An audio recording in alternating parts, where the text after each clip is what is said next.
overshadowed by Edward's favored male advisors like Hugh Despenser the Younger.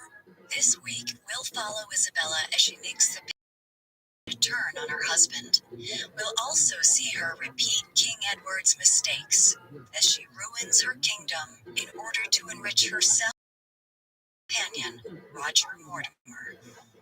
We dive into Isabella's treachery right after this. On March 9th, 1325, 29-year-old Isabella of France arrived in her homeland as the head of a crucial diplomatic mission. For years, England and France were at odds as to who controlled the territories of Poitou and Gascony, land that was technically in France. Tensions finally came to a head in July 1324 when an argument over jurisdiction of the village of Saint-Sardos led to both countries declaring war. Isabella's husband, King Edward II of England, trusted her to arrange a peace treaty with King Charles IV of France, who just so happened to be Isabella's brother. While Isabella's family ties made her an ideal representative for the peace talks, that wasn't Edward's only motivation to send her in his stead.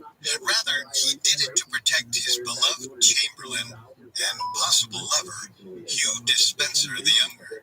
Despenser was almost universally loathed throughout England, so much so that just a few years earlier, a group of noblemen known as the Marcher Lords started a civil war to try and get rid of him. Ultimately, the Marchers were defeated, and many of them fled to the European continent. But they had a long memory. So when it came to negotiating peace with France, Edward was in a no-win situation.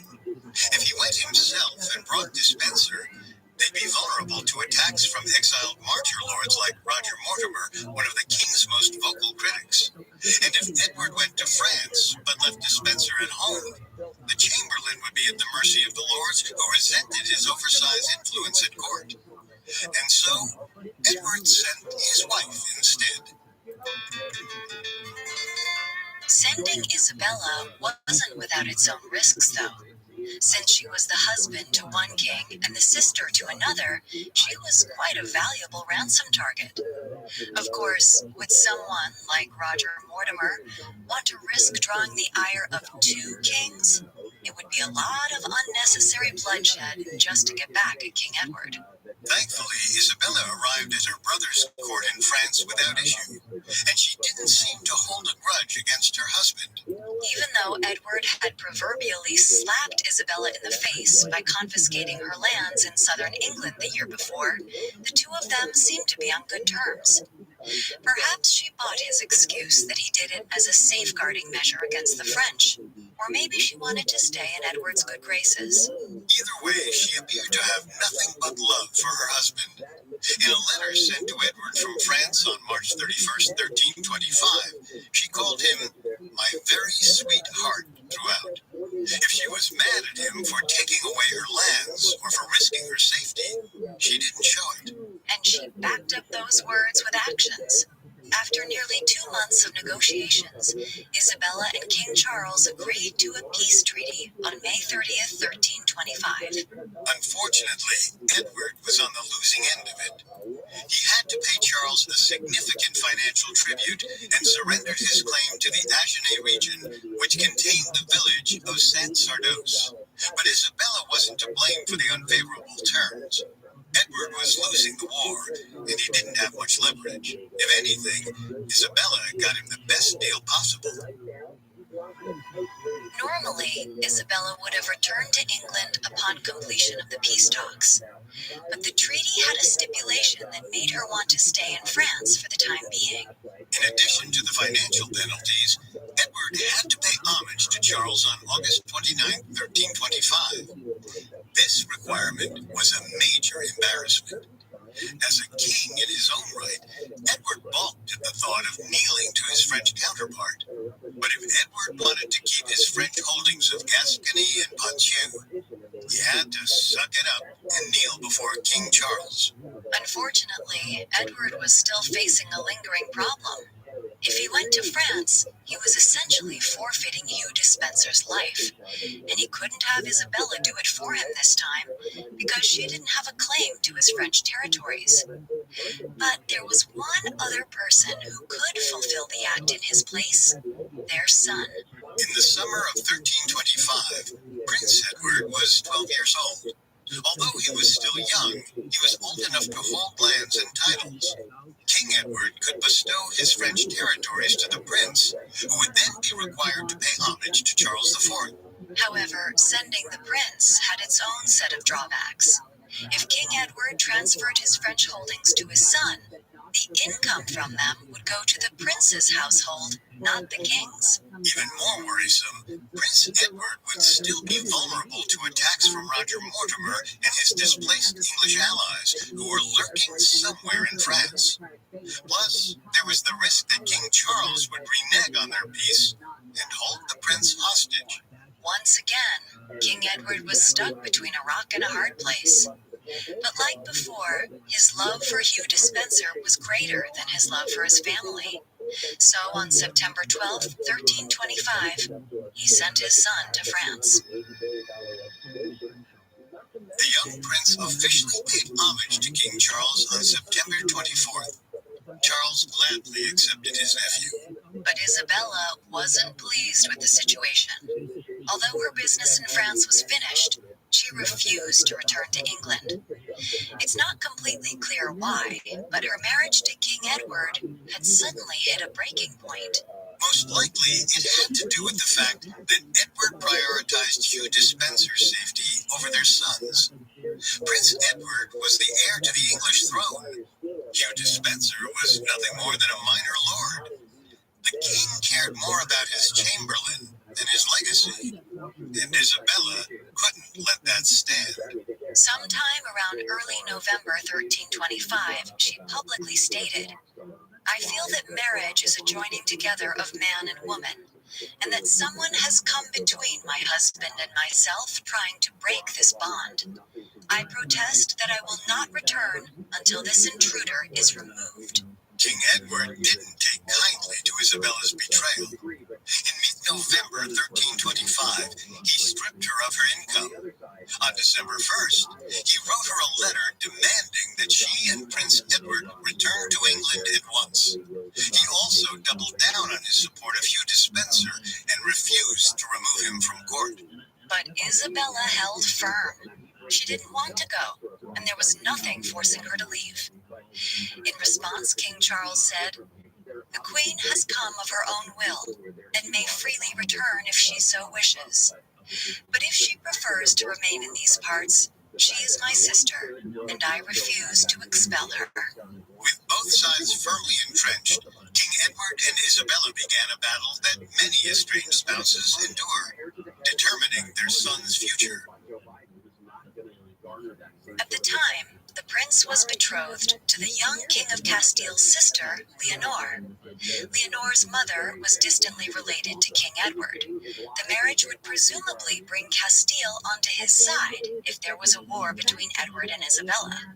However, King Edward didn't have Prince Edward marry Leonor before he left for France, and there was nothing legally forcing them to wed. Now that the prince was in Isabella's custody, she was free to secure a different match for him. In December 1325, Isabella negotiated a betrothal between Prince Edward and Philippa of Hainault. Philippa's father, Count William of Hainault and Holland, was Isabella's first cousin. More importantly, William had considerable resources and could raise a large army. With him on Isabella's side, she had a fighting chance against her husband's sizable forces. Although Prince Edward and Philippa needed to wait for dispensation from the Pope to marry, their betrothal was enough to bring others to Isabella's cause, most notably the exiled English lord, Roger Mortimer. Several years earlier, Isabella and Mortimer were enemies. He was one of the most powerful marcher lords who mobilized against King Edward. But in early 1326, he and Isabella joined forces. Presumably, he felt she was his best chance of returning home. It's possible he also saw Isabella as something much more significant. Just as there were rumors that King Edward and Hugh Despencer were lovers, Isabella and Roger Mortimer's alliance was believed to be more than a political union. There's no direct evidence of whether this was true, but many contemporary chroniclers and modern historians alike believe that Isabella sought comfort with Mortimer as her marriage collapsed. However, even as the gulf between Isabella and Edward widened, there was pressure on them to reconcile. On February 15, 1326, Pope John XXII sent envoys to both parties as mediators. His representative seems to have gotten through to Isabella. She agreed to return to England if Hugh Despencer left King Edward's side and her lands and titles were restored to her. However, King Edward refused to yield. In letters to King Charles and Prince Edward, the English king once again defended Hugh Despencer and urged the prince to return home at once. The Pope's attempt at reconciliation was an abject failure. Over the next few months, 1326 became an arms race. On June 10th, Isabella promised to give the revenues from Prince Edward's French lands to William of Hainault in exchange for ships and war supplies. In response, King Edward tried to regain his claim over the prince's lands by having the English subjects living there harass their French counterparts. His gambit failed. King Charles occupied those lands and made sure the funds went to Prince Edward and therefore Isabella. Undaunted, Edward sent a force of 140 ships to invade Normandy in August 1326. As with almost every one of his military exploits, it didn't go well. He endured heavy losses and returned home empty-handed. Isabella took the opportunity to strike. Around September 21st, the 31-year-old queen launched her invasion of England. She had 95 ships and approximately 2,000 men supporting her. After years of insults, Isabella's loyalty had run out. She was going to depose her husband. Coming up, Isabella's invasion begins.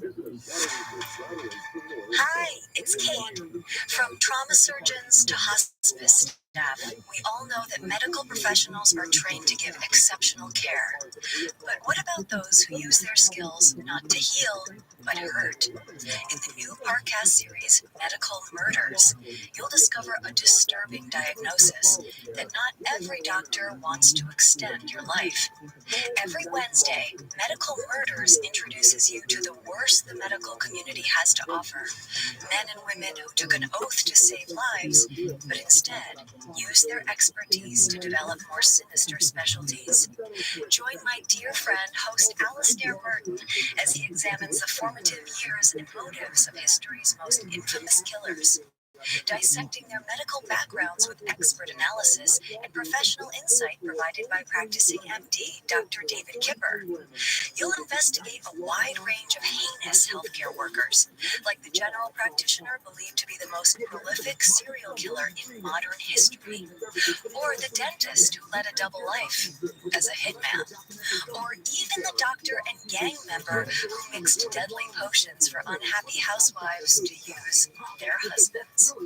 When it comes to these true crime stories, the only thing the doctor ordered is murder. Follow Medical Murders free on Spotify or wherever you get your podcasts. Now, back to the story. Around September 21st, 1326, Isabella's invasion force sailed for England. Although she boasted nearly 100 ships and 2,000 men, it was a relatively small army, and she worried whether or not she had enough men to usurp her husband, King Edward II. Shortly after landing at the coastal city of Orwell in Suffolk on September 24th, Isabella's forces were met by Thomas of Brotherton, King Edward's half-brother. Isabella's rebellion was in danger of being over before it even began. But Thomas didn't attack Isabella. He joined her. It turned out that many English lords hated Hugh Despenser more than they respected the monarchy. After Thomas joined Isabella's cause, the influential bishops of Hereford, Lincoln Ely, and Norwich came to her aid as well. King Edward, holed up at the Tower of London, learned of Isabella's arrival 3 days after she landed. But by then, he was already at a disadvantage. After his failed attack on Normandy, King Edward's numbers were depleted.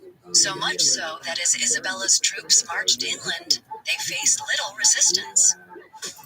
When her opponents did choose to fight, Isabella showed no mercy, particularly when they took lands belonging to Hugh Despenser and his family. She allowed her men to loot whatever they wished, as long as she and Roger Mortimer each received a quarter of the spoils. Desperate to turn the tide in his favor, Edward sent calls for soldiers throughout the country. He even released felons from jail in exchange for military service. In October, Edward even left the Tower of London and headed for the March of Wales, whose lords had rebelled against him a few years ago because of Hugh Despenser. Perhaps Edward hoped they'd join him if he met them face to face. His efforts were unsuccessful. Within the week, Henry of Lancaster, whose brother Thomas had died at Edward's hands, pledged his sizable resources to Isabella's rebellion instead. Edward's decision to leave London was a spectacular misfire. He not only failed to win any significant support, but the moment he left, the people seized the Tower of London. Left with nowhere to go, King Edward, Hugh Despenser, and a few others tried to sail away. On October 20th, 1326, they departed from southern Wales. Most likely their destination was an island Despenser owned in the Bristol Channel. From there, they could continue on to Ireland and perhaps raise Irish troops. However, the king couldn't even get the wind to cooperate. After 5 days of futile sailing, his party returned to shore. It was the latest in a string of blunders, and Isabella took full advantage of it. Because Edward had left English soil, Isabella claimed he abandoned the kingdom. In his stead, she appointed 13-year-old Prince Edward as keeper of the realm. It was essentially a symbolic gesture, but it sent a powerful message. King Edward II's reign was coming to an end. While Edward drifted around the ocean, Isabella attacked the city of Bristol, which was held by Hugh Despenser's father. After an 8-day siege, the city fell on October 26th. Once again, Isabella showed no mercy. After a perfunctory trial, Despenser the Elder was sentenced to death. The execution was gruesome and brutal. He was hanged, and then his body was fed to dogs. Afterward, Despenser the Elder's head was placed on a spear and displayed in his home city of Winchester. It was a dark portend of things to come. On November 16, 1326, King Edward and Hugh Despenser the Younger were captured in southern Wales. They surrendered without a fight. Edward was placed in Henry of Lancaster's custody and was treated with utmost respect. However, Hugh Despenser the Younger wasn't so lucky. He was taken directly to Isabella, and if her treatment of his father was any indication, Despenser's future looked bleak. His approximately 60-mile journey to Isabella was full of indignity. Despenser was forced to ride atop a diminutive horse and made to wear a crown of nettles. Verses from the Bible were cut into his chest, shoulders, and arms. The entire way, 2 squires blew bugle horns into his ears. Thousands of people gathered to celebrate Despenser's downfall, and that was only the beginning. Hugh Despenser the Younger's so-called trial was held on November 24th, 1326. After being read a laundry list of various accusations, he was sentenced to death. When the judge read the verdict, he proclaimed, "Withdraw, you traitor, tyrant, renegade. Go to your own justice, traitor, evil man, criminal." Immediately after, Dispenser was tied and dragged by 4 horses to Hereford Castle, where a 50-foot execution platform awaited him, specially built for the occasion. With Isabella presumably looking on, the executioner tied a noose around Dispenser's neck. But Dispenser was only partially strangled. Before he could die, he was lowered onto a ladder and his genitals were cut off. Then, his gut was sliced open and his heart was removed from his chest. By then, he was assuredly dead, but just for good measure, he was beheaded too. Dispenser's head was placed atop London Bridge. The rest of his body was separated into quarters and sent to the country's next 4 largest cities. We don't know if King Edward watched the horrific execution. However, we do know that Henry of Lancaster was present. And since Edward was in Henry's custody, he may have been forced to watch Hugh Dispenser's gruesome demise. From Hereford, King Edward was taken to Henry's stronghold of Kenilworth on December 5th, 1326. Though he was treated well, he was still very much a prisoner, and his fate still had to be decided. Over the holidays, Isabella and her advisors debated what to do about Edward. Although the rebellion's goal of removing Hugh Dispenser was achieved, allowing Edward to continue ruling was out of the question. Just because Hugh Dispenser was gone, that didn't mean another upstart noble wouldn't replace him. After all, Dispenser had taken the place of Edward II's former favorite, Piers Gaveston. Additionally, if Edward retook the throne, he would likely do everything in his power to punish his wife. However, no king of England had ever been forcefully deposed by his own people. Isabella and Mortimer were in uncharted waters. Ultimately, they decided the best course of action was to compel the king to abdicate in favor of 14-year-old Prince Edward. But there was still the question of how to make him do it. On January 4th, 1327, Isabella returned to London for the first time in 2 years. 3 days later, Parliament met to discuss King Edward's fate.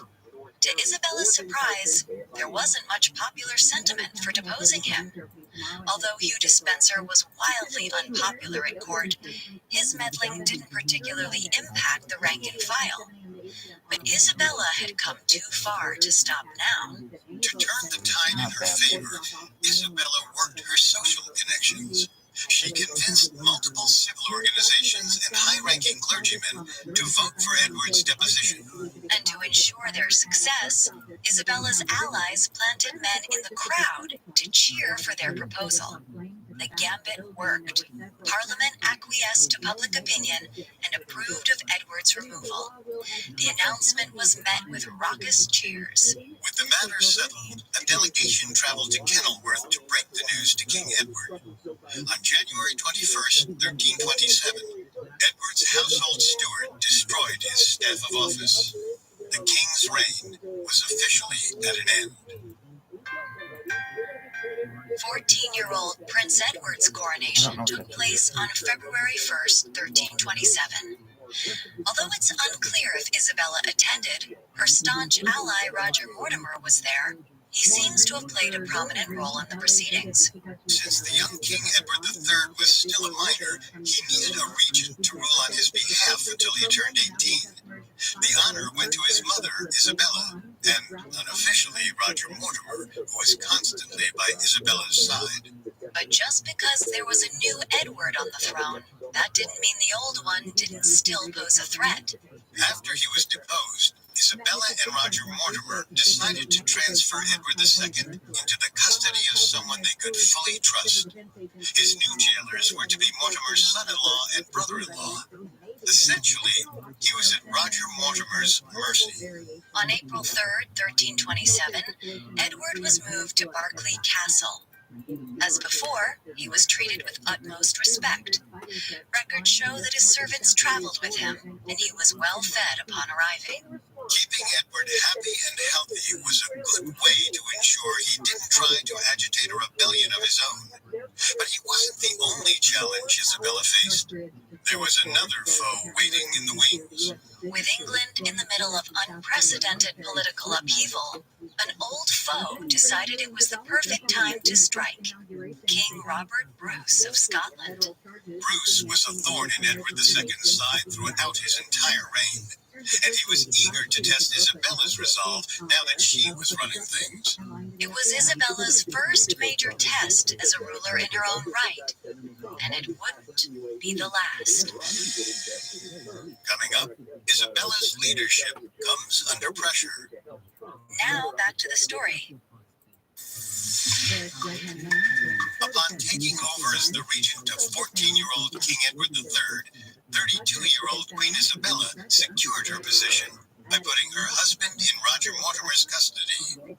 But almost immediately, the former Edward II wasn't the only challenger Isabella had to worry about. With England's political situation still disrupted, King Robert Bruce of Scotland went on the offensive. Edward II had failed to bring Bruce to heel. Now it was Isabella's turn to deal with the pugnacious Scottish king. On June 15, 1327, Bruce invaded England. Roger Mortimer rode north to the realm's defense with the young King Edward III accompanying him. It was a complete and total disaster. Bruce's forces overwhelmed the English, and Edward III was almost captured. Making matters worse, Edward II's remaining allies seized the opportunity to try and free him from Bartley Castle. Though there weren't many of them, they were still fiercely devoted to their former king and wanted him back on the throne. Sometime in mid to late June of 1327, a small group of loyalists, led by brothers Thomas and Stephen Dunhevid, infiltrated Bartley Castle. Somehow they evaded the guards, grabbed the former king, and escaped into the surrounding countryside. Unfortunately, it's not clear what happened to Edward II during this time. His escape was an extremely sensitive issue, and there's almost no correspondence referring to it. However, it seems like he was back in Barclay's custody by July 27, 1327, and by the fall, the rest of the Dunhevid gang was either captured, killed, or in hiding. The Dunhevid plot was only one of several attempts to free Edward II. It was clear that as long as Edward lived, he would be a threat, and there was only one way to ensure those escape attempts stopped. On September 21st, 1327, Edward II died.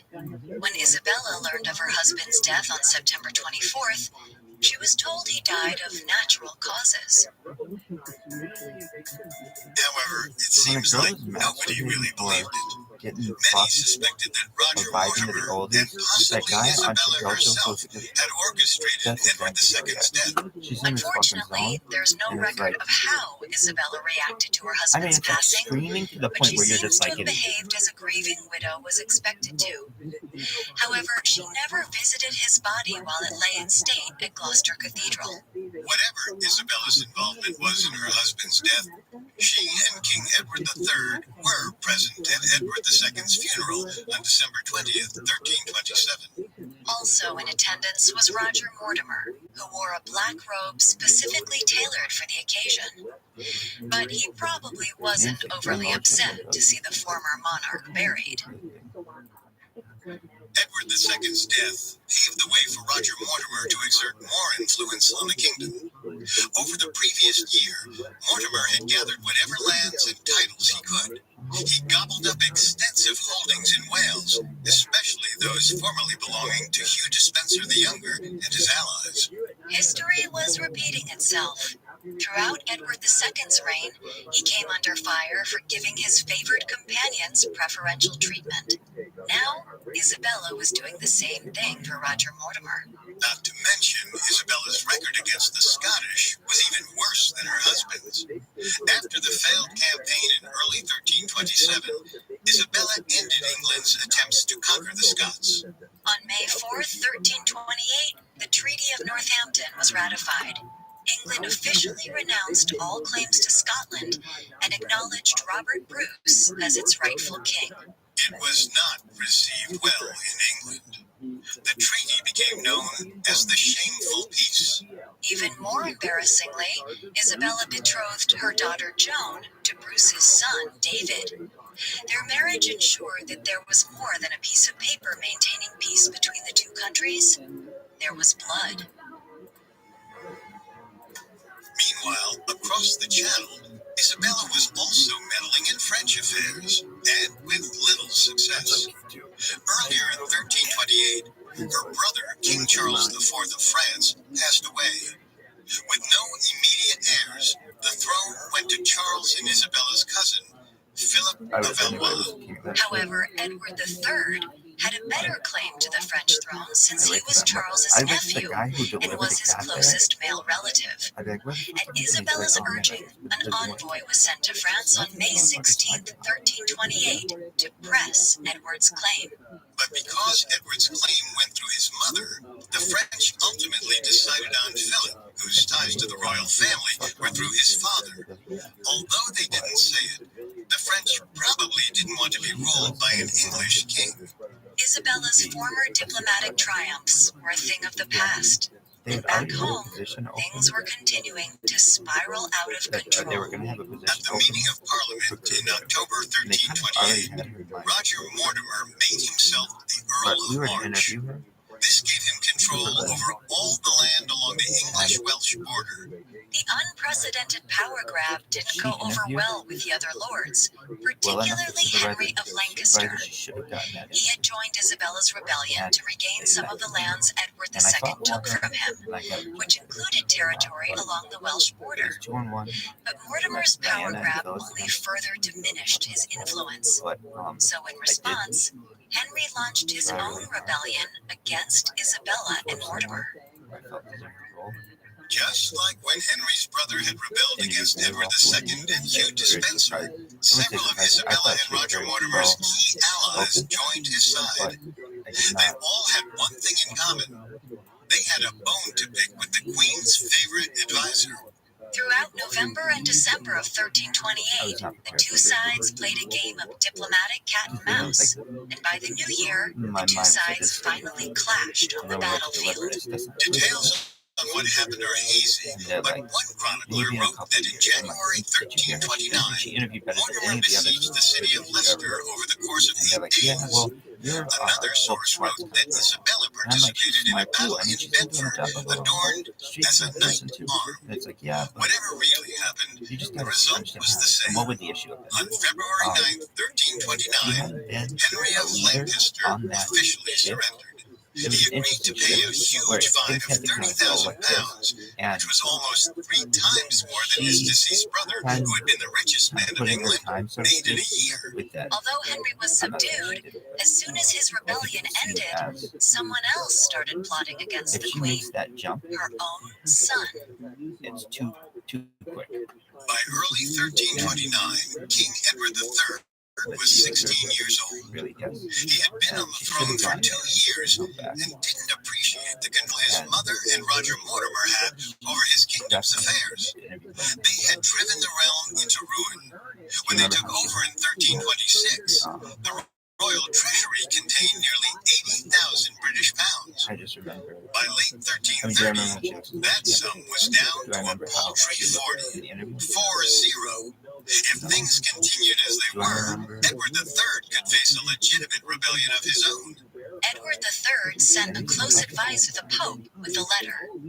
Written in Edward's own hand, it was a sort of cipher that allowed the Pope to compare the king's handwriting to any future letters. If they didn't match Edward's handwriting, that meant they were probably sent by Isabella or Roger Mortimer. More importantly, this letter indicated that Edward III wanted to rule on his own. But freeing himself from Isabella and Mortimer's shackles wouldn't be easy. If he tried to raise an army against them, it could plunge the country into a bloody civil war. And unlike Isabella, he didn't have the luxury of gathering forces from another continent. If Edward III was going to overthrow his regents, he had to do it covertly. Unfortunately, Mortimer was too well connected, and at some point he caught wind of the king's plans. In early October 1330, Mortimer questioned the king's closest allies, but none of them betrayed Edward. Their refusal to turn on the king gave Isabella and Mortimer cause for concern. Perhaps the tide was turning against them. Ahead of a mid-October meeting of Parliament, they took shelter in Nottingham Castle. Isabella was so afraid of getting attacked, she personally held on to the castle's keys. She was right to be worried. One of her son's allies was familiar with the castle's layout. He told Edward about a secret tunnel that led into the fortress. And he knew he made less On money as a October supervisor 19th, than he did in his role. 1330, the Same king with and a Emma. group of So they knights all stayed in infiltrated this fucking Nottingham role Castle for under many, the many cover years. of They made way more money darkness. than everybody. Evading the And guards, made more money they than made it all the way to they made more Isabella's money than their chambers boss. And I undetected. did not think that made Listening any through the sense door, Edward from a likely heard his mother meeting with her corporate counselors. standpoint, No from doubt an Roger institution Mortimer standpoint. loudly stated his opinion on whatever matter they were discussing. The In a king major way, I steeled had an entire himself. 16-page This was the time to take control of his professional kingdom. presentation I Edward and his men burst through the door, swords drawn. Mortimer and his men tried to They, fight back, at the but time, the intruding said there's knights nothing that they could overpowered do. them. But then 3 within of Isabella's a allies year were or so, killed, I got and the the fort slightest was ever captured raised while that no one trying to ever escape through a latrine And chute. Roger Mortimer so did was a couple of my bound and gagged, while Isabella was kept under peers, guard in and her no one else. chambers. And that's because we were Isabella's actually brief, making chaotic than our reign employees. was over. And In a matter of minutes, a handful of men had in many different overthrown a ways. It kingdom. wasn't just that.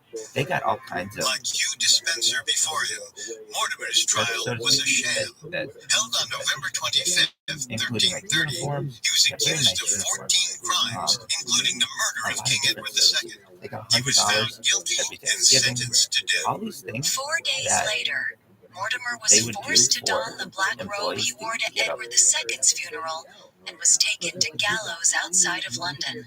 morale. Before he They would was just say, executed, he was stripped naked and read the Or same it comes- Bible verse here's the that thing, had been these assholes. carved into Hugh Dispenser's If they're going to skin. give you $100, Then make he sure was they get hanged by the neck University, until he you guys died. aren't taxed In on a small shit. mercy, Finally start paying Mortimer some was taxes spared on the for these horrific people, execution so they Hugh get Dispenser $100 had to say. because they get like But the message was $70,000, whatever clear. it is with taxes. Like At the end of Dispenser, the day, it's Mortimer like had university far starts exceeded to his tax authority amount of and shit paid the for their price for it. employees.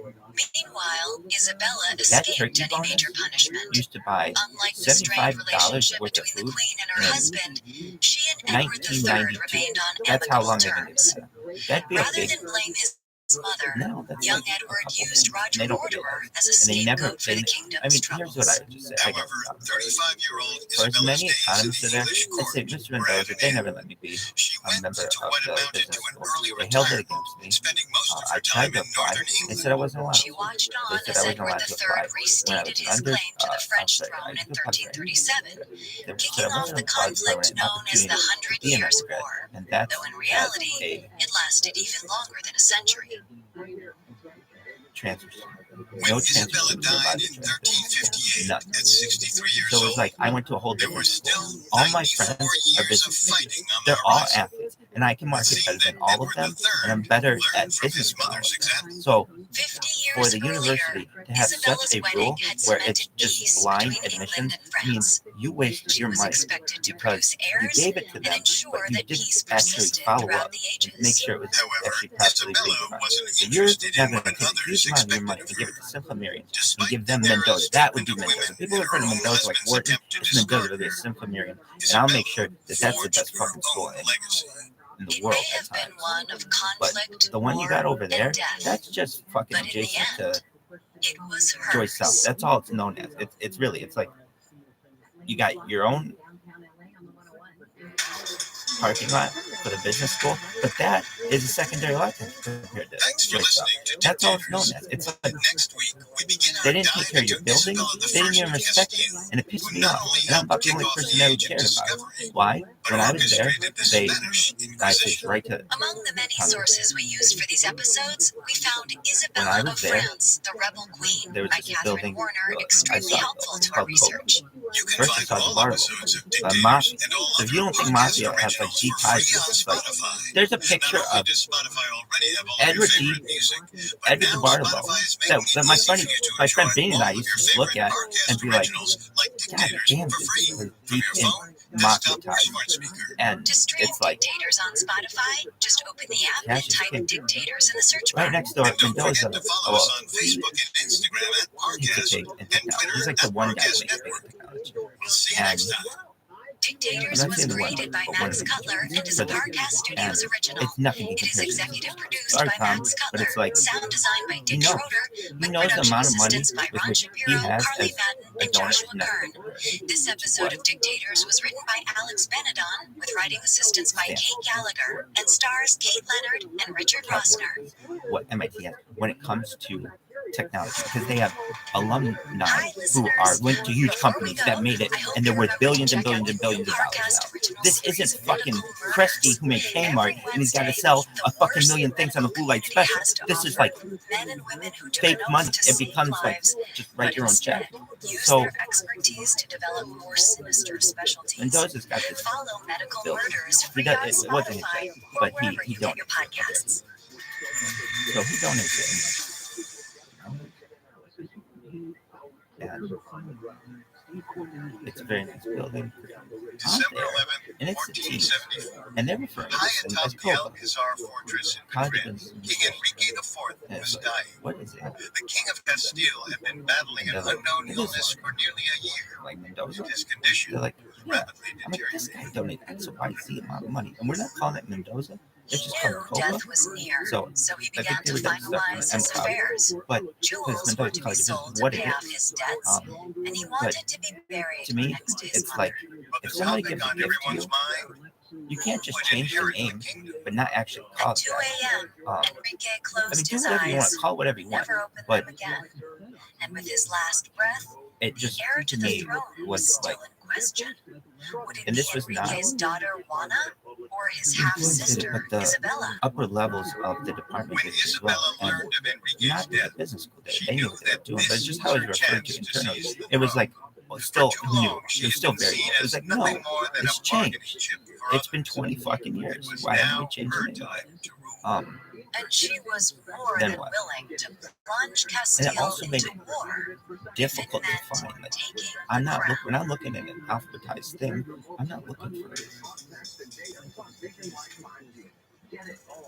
arts and letters Welcome to building. I'm looking for Dictators, a O'Shaughnessy's Parcast Hall. original. I'm Richard. Okay, so what And I'm Kate. You can find all But what? episodes of Dictators and all other Parcast So I just originals say, for I mean, free on you missed your Spotify chance. or wherever It's you fine. listen to podcasts.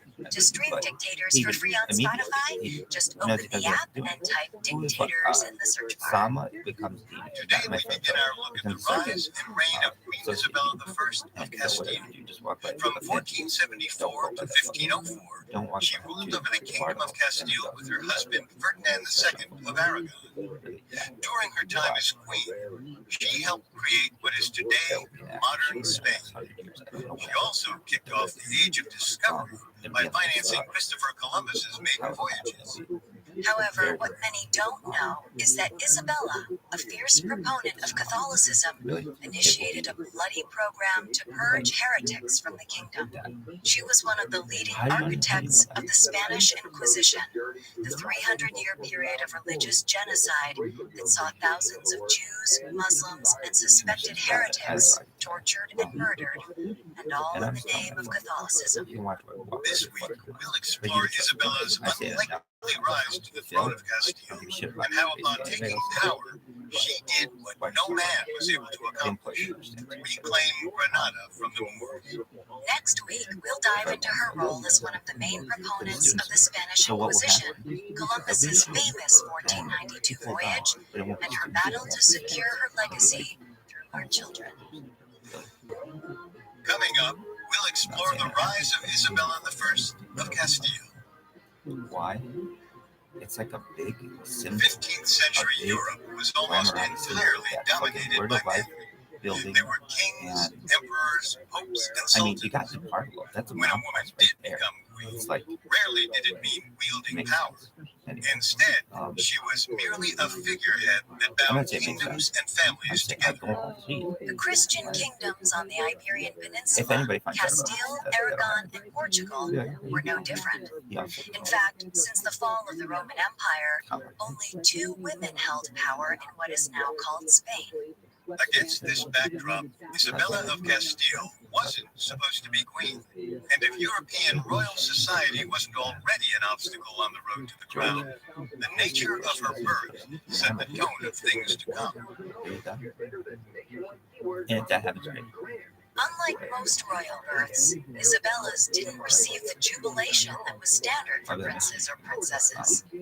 In fact, her father, King Juan II of Castile, made only a cursory announcement that at the end of April 1451, he now had a daughter. Much of this was because when Isabella was born, she was automatically second in line to the throne.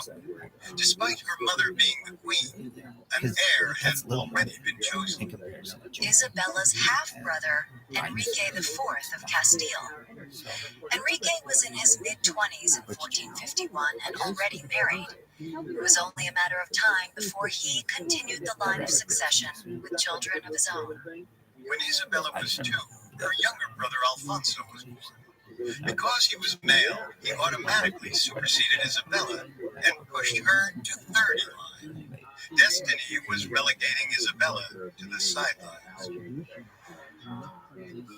Isabella wasn't going to have a normal childhood, even by medieval standards. In 1454, her father died, meaning Enrique was now king. Isabella's mother sank into a deep depression that all but incapacitated her, making it impossible for her to care for Isabella or Alfonso. Instead, the young Isabella and Alfonso ended up in the care of their Portuguese grandmother in the town of Arevalo, about 40 miles from Segovia. During this period, Isabella received an education befitting a princess. She learned to read and write, became versed in Spanish, Portuguese, Italian, and French, studied history and philosophy, and became an avid reader. But the most important discovery during her childhood was religion. Catholicism, essentially the only Western Christian religion at the time, became her foundation and encompassed all aspects of her life. Isabella found special inspiration in the recently martyred Joan of Arc. Joan of Arc had been executed 20 years before Isabella was born. But in the early 1450s, Joan's trial was reevaluated in her favor. Soon, she became known as a religious icon throughout Europe. And for Isabella, a prime example of how one ought to fight for Christ. Isabella knew that she would never go into battle herself, believing that combat was reserved only for men. However, Joan's militant devotion left a lasting effect on Isabella. Better or worse. A few years ago. In 1461, 10-year-old Isabella and 7-year-old Alfonso were forced to leave their grandmother and live with their half-brother, King Enrique, and his wife, Queen Juana. The reason for the decision? To keep potential threats to his power nearby. This is the By very, now, this is an King executive Enrique system. had earned the nickname Like if you started as a farmer, since he had you not can't marry produced an anyone. heir, male or female. Then what? Maybe a farmer, Some in the court like began to question if Enrique maybe was somehow even capable of might procreating. one day become So pretty when the smart in queen school and get suddenly into became pregnant in that kid 1461, maybe many didn't got an believe that education a Enrique little was bit just the like a real baseball father. kid, and they'd be able to marry These some of the rumors basic scared just rural Enrique. people. Isabella or Then those Alfonso rural could people use would them have to children, declare his child's claim to the then throne as that kid might get a illegitimate little bit more of and an take power education for to the themselves. point where you might be able to Thus, get a job Enrique as decided to like keep an his assistant teacher, perceived maybe one day a enemies teacher. even That teacher closer. one day made another He teacher. took There's only Isabella ever from been her three other grandmother teachers. and And that made her person a would never want lady to in marry a farmer. waiting Would to never Queen marry a Juana. farmer. And although Isabella You do your likened the best queen job. to an evil stepmother, Blah, blah, her blah, blah. time at the To the point palace where two became a teachers crash together, then two course teachers in meet courtly like life. The parties, the maybe jousts, someone and the associated sexual politics with played among government. kings, And queens, the and courtiers. government people might be It like was a low government or total like culture military. shock for the Maybe the virtuous teacher Catholic princess. might have Worse children. They yet, have a child. not long after Isabella moved to Military court, kids. Enrique The started military looking starts for a getting foreign lower nobleman ranks. to marry But it's Isabella. like already like He 8 or 9 needed generations, and then alliances, the and his state half-sister to like was a different valuable levels of bargaining the chip. peoples of the Enrique initially looked to pawn Isabella off to their cousin in the east, Prince Carlos of Aragon. And that's how it works. But Carlos suddenly died, forcing Enrique to look elsewhere. Enrique knew he needed to But act I remember quickly. with my friends, His popularity among the basically people what was they said, plummeting. and they were saying Throughout like, and there's Castile, technology that keeps murder, this in assault, place, and so that robbery were there's suddenly like on the contact rise. tracing, And with where each you're not passing allowed to day, use different people. the idea of swearing You're not allowed loyalty to to a potentially won't let you illegitimate through heir a door. sickened The door many won't open noblemen. because The two leaders of the descent were men who were actually close to the king, Alfonso Carrillo da Cunha, Archbishop of Toledo, I knew this was coming, and but I Juan had the person Pacheco, say to me the in Marqués real life, of Villena. and Both had their own private they're grievances with talking about it when it Enrique, came to but the reproduction, common and thread was they're that he saying, had become a weak and so, and you know, we've got the ineffectual one-child policy leader in China, and needed and to be replaced. Both and cast one their day, eyes on Isabella's 11-year-old and the brother basics of Alfonso. the matter are, In June if you 1465, you the can, nobleman and snatched it's very, Alfonso very from slow, Enrique's court and and it's openly caused all declared, kinds of weird things in Castile our for society, King where there are Alfonso. no girls. And with Girls there that, are really, Castile was I'll tell you suddenly this, thrown into it's really hard civil to find war. pure King Chinese Enrique girls looking to keep his crown, and because Alfonso there are so many hoping Chinese men to steal it. Chinese men. When I say pure, I mean someone who just came from China. For the next 3 years, the war consumed Castile, and for Isabella, who was forced to Not to say stay it's with not Queen done, Juana, but whoever usually if that won happens, would dictate who she would marry, which alliances it's would someone be who solidified. is Early on, both sides were Chinese locked in a people marry stalemate, Chinese people. but in August 1467, I'm gonna say fortune almost suddenly swung in Alfonso's favor at the Second Battle of Olmedo. But then there's like a generation, Though once both they're here, sides declared victory, for a generation, 13-year-old and those Alfonso's children valiant meet fighting inspired many American Castilian people. They have noblemen children, to switch and their support Americans, to and a him. lot of people in the world think A month that kind later, of child is the Alfonso most set his sights attractive. on That's Segovia, Yoshi. about 60 miles north of Madrid. Um, Expecting yet They're not another Chinese. long battle, perhaps even a siege, Alfonso was shocked when the city's leaders opened their gates. Segovia, is that an your important thing? trading city, had fallen to the young usurper. With her fate now in the hands of her younger brother, 16-year-old Isabella was forced to choose a side, Enrique or Alfonso. Isabella was never close to Enrique. He had always seen her as a potential threat to his power, and even though Isabella wasn't considered an equal by the men backing Alfonso, at least she and Alfonso were personally close. The choice was easy. She backed Alfonso. The choice was everything Isabella could have hoped for. Not only did Alfonso reunite Isabella with their mother at the end of the year, but Isabella made the acquaintance of Gonzalo Fernandez de Cordoba. Cordoba belonged to a prominent family in Castile that had supported Alfonso since the start of the Civil War. He and Isabella forged such a tight bond that in no time at all, he pledged his undying loyalty to her. She did the same. Who came up with this fucking But strategy? the reunion between brother and sister was cut short. In July 1468, 14-year-old Alfonso died of an unconfirmed illness. Some historians believe that he was stricken with the plague. Others theorize that he may have been poisoned by his enemies. Like an excellent. She's seen as like the third was a best crushing blow business for deal of Isabella. all time. Not only did she lose her closest Of ally, the previous but episode. once Number again, one is Barefoot she was Kentucky stuck Husband. in the company Two, of men who so that was only Yale. saw her as Two a is political actually pawn. this girl I dated. Both of the Dad, war's Laura. instigators, Carrillo and She and I Pacheco, went to school, wanted went to Isabella university to together. declare herself queen And and she actually continue worked. the Civil She worked War. under Carolina. While she He was was trying her to grieve her associate. brother's death, Isabella was faced with one of the most consequential decisions of her young At that life. time, then Carolina. All a How about truce the new with album? Enrique, I don't fucking know, but Sama takes over there. and become My friend queen Julie's of husband. Castile. And one time I sat with this man, and I said, they told me in HR, Coming up, this is how a ass secret backwards marriage paves the way for the future of Spain. in HR, they told me they had a program there where you Hi, could take it's MBA Kate. classes as From a trauma surgeons to hospice staff, we all as know a that faculty, medical as professionals an are trained to administrator give or exceptional faculty care. for no But cost. what about You those just who wouldn't use get their credit for skills it. not But you to could be in heal, the class, you could but just sit in the back. hurt? In the And new podcast series, Medical Murders, I you'll did that in discover a one class. disturbing And I felt diagnosis really awkward that in not it every because doctor I wants to explained to the extend professor, your like, oh, we life. never heard anything Every like this. Wednesday, So then I went to Medical business Murders school, and I went introduces to you to the Sabo, worst and the I medical explained to community him, has to this is what they offer. told me. He's like, I've never Men heard and of women this. who took an And so oath to save lives, but couldn't do it instead anymore because use their it's like the dean expertise to told me develop that more you can't do sinister this. specialties.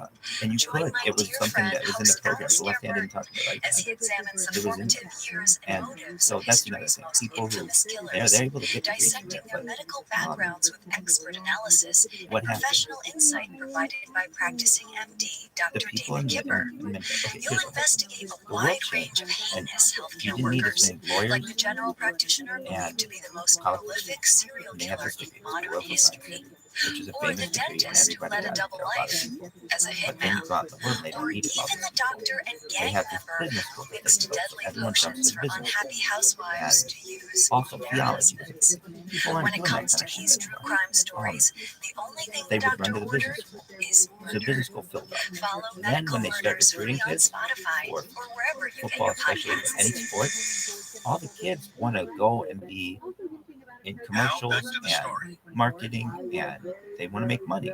So they In all get July basically automatic 1468, spots in the business school. 17-year-old Isabella Almost of automatic. Castile If was they want. faced with a They don't have horrible to, but dilemma. if they want.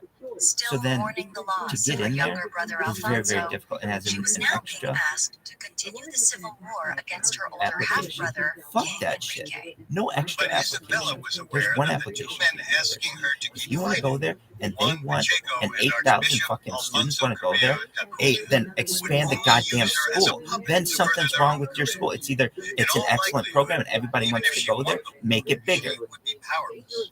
Just because you think, I mean, what's the Faced with issue? one of the What's first the issue major that decisions Protestants of her said life, with when they built Isabella the dome spent the first time? We next didn't build it weeks big. We in didn't build prayer. it big enough the She second knew time. whatever she Much like decided could not only dictate the rest of her life, but the Nevertheless, lives of Castilians for way too years much. It's to like a come. fucking chapel. It's like the In log cabin. August, she It's like made 3 her log decision cabins. Anyway, and pledged her it's like that loyalty to fucking Enrique as the one old true college king of basement. Castile. She It's like, promised that it's while like 2 old Enrique was still colleges alive, and like she wouldn't make a 3 bid for power. log cabins. Anyway, However, she demanded to be Get recognized as the true heir of Castile, stepping over Enrique's daughter, Princess Juana's claim. Enrique agreed to it.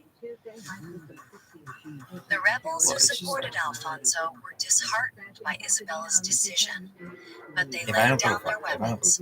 After 3 years of bloodshed, the Civil War and he's finally wondering, came to why an the fuck end. didn't this thing ever really Isabella take off? played it smart. It's good. I She mean, not it's only like forced at times Enrique number to one name business school her in the country heir, for but she undergrads. coerced But him into giving her land in Castile. It- And most it will be. importantly, she demanded that Enrique allow her to choose who she would marry, though she agreed to seek his permission before the nuptials. It'll be preeminent. But the reconciliation That one will was, be as like always, short-lived. the other About one. a year after the deal, Enrique started having second Where everyone thoughts. It'll Much be of like this in came the, from the whispers of in like Juan 200 Pacheco, years. one of the Civil War's leading architects. And nobody would. Enrique had forgiven Pacheco for his treasonous You acts, didn't get it. and Pacheco, perhaps bitter that Isabella didn't declare herself queen as he advised her to, began plotting to turn Enrique against her. Land that had been promised to Isabella ultimately wasn't awarded. Princess Juana was again being discussed as potential heir, and offers were being made to marry off Isabella without her approval. What is that? But Isabella refused to let Enrique dictate her Like an life. execution She style was against the tired of wall. being passed around for his benefit. Really? She had maneuvered herself Yeah, into I the like to line take of pictures of succession I can get my and would shit do to anything stay to keep it that vertically way. against porcelain. If Like, that really? meant arranging a marriage of her own, Wonderful. so be it. Her calculating eyes turned east to the neighboring kingdom of Aragon. Isabella knew that if both kingdoms were united through marriage, her marriage, It's like, it would strengthen her eventual bid for power. So, in 1469, Isabella began to secretly negotiate her betrothal to Ferdinand II of Aragon.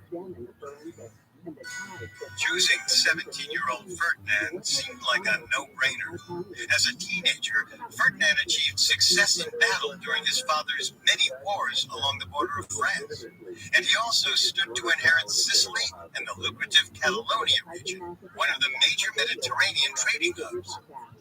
Meanwhile, for the Kingdom of Aragon, the union presented the opportunity to finally stake its claim on Castile.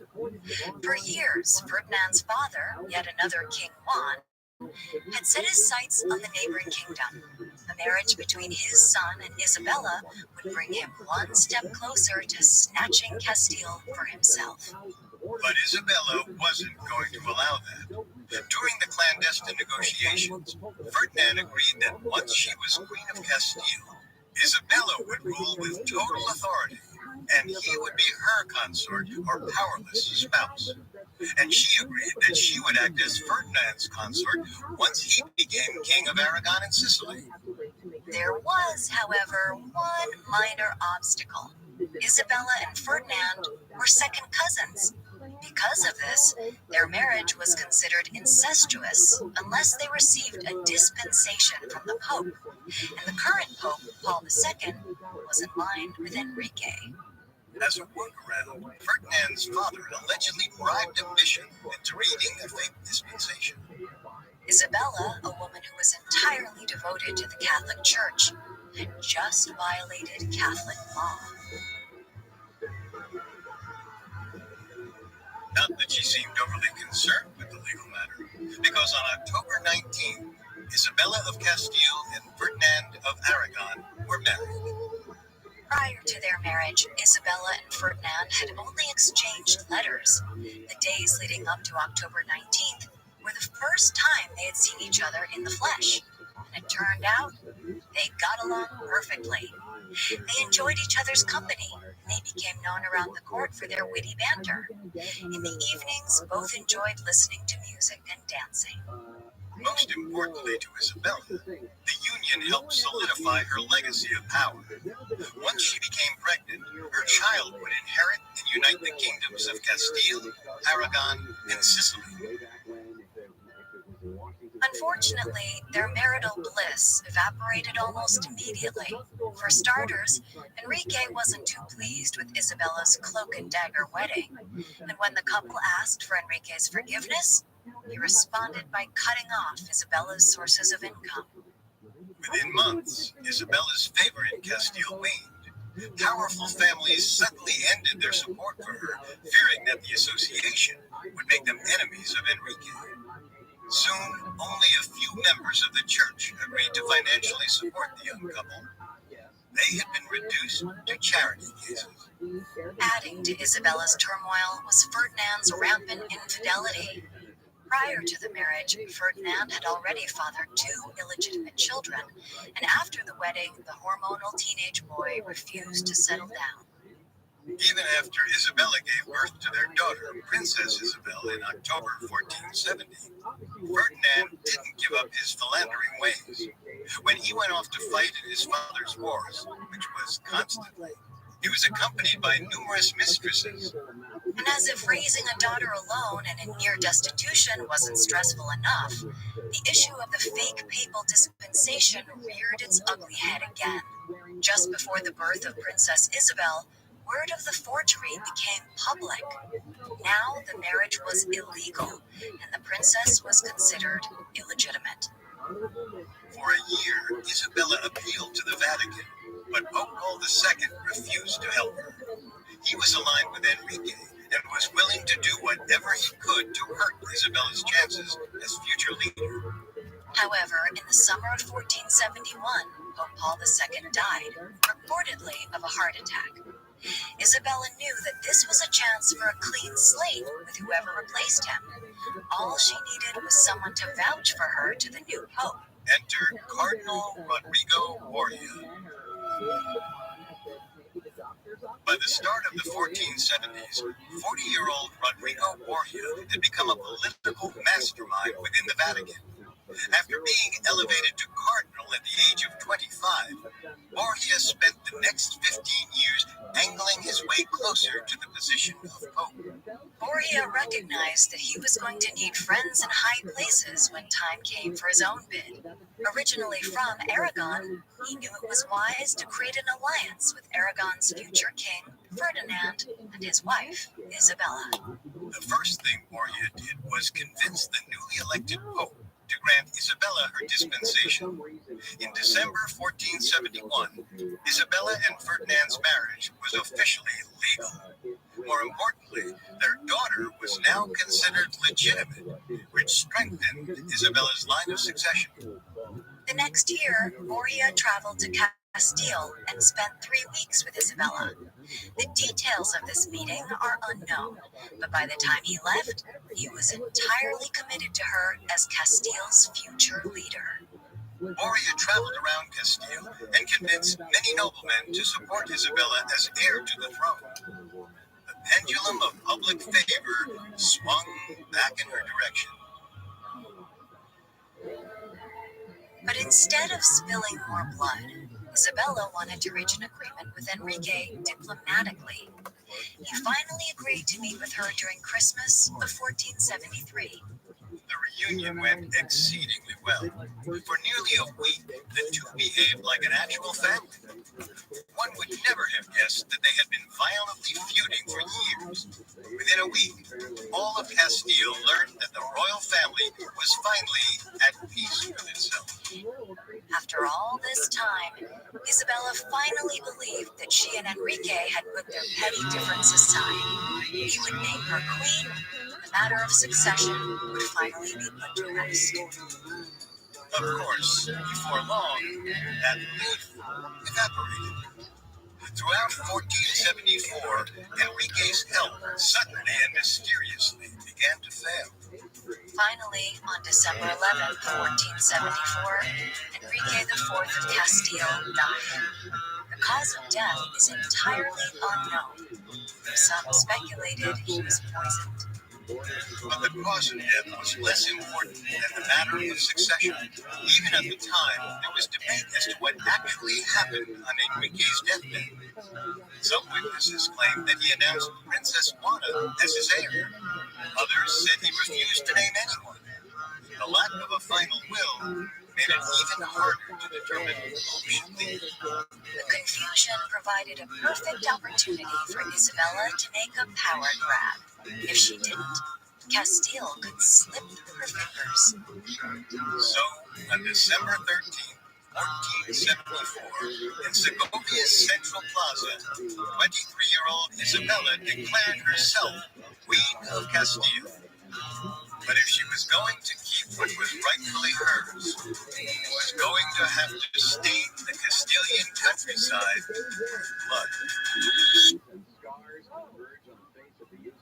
Coming up, Isabella fights to keep her crown and accomplishes something no Spanish king ever has. On December 13, 1474, in front of a large crowd in the city of Segovia, 23-year-old Isabella declared herself Queen of Castile. In swearing an oath on the Bible, she pledged her loyalty to the church and to the people of Castile. And some of the kingdom's most important officials swore their allegiance to their new queen. Notably absent among the crowd, however, was her husband, Ferdinand. Ferdinand was back in Aragon fighting one of his father's wars against the French when Isabella crowned herself. And according to writer Kirsten Downey, Isabella wasn't in a rush to inform her husband that she was queen, and he was king consort. Even though he had agreed to act as consort prior to their marriage, Ferdinand seems to have believed that he could outmaneuver Isabella. It's possible that Isabella was fully aware of this and told the messenger to take his time delivering the message. A week after the coronation, a messenger from the Archbishop finally informed Ferdinand that his wife was queen. By that point, Isabella had already secured loyalty around the kingdom. Ferdinand finally saw Isabella a week later, and a fight ensued.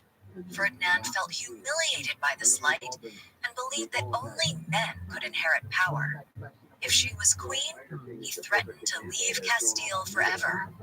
This threat left Isabella feeling conflicted. On one hand, she actually did love him, even though he was constantly unfaithful to her. And now that she was queen, their 4-year-old daughter needed her father more than ever. Isabella also knew that as the first woman to lead Castile in 200 years, she would need Ferdinand's help. Since other kingdoms might perceive her as weak, having a man by her side would strengthen her image. So, she proposed a deal. To placate Ferdinand's vanity, Isabella agreed to put his name first on all administrative documents. This would make it appear as if he were in charge. However, actual power in Castile was hers and hers alone, just as power in Aragon would be his once he became king. Isabella had an ace up her sleeve during negotiations. She pointed out that by insisting only men could rule, Ferdinand was creating a precedent that could threaten their daughter's claim to the throne.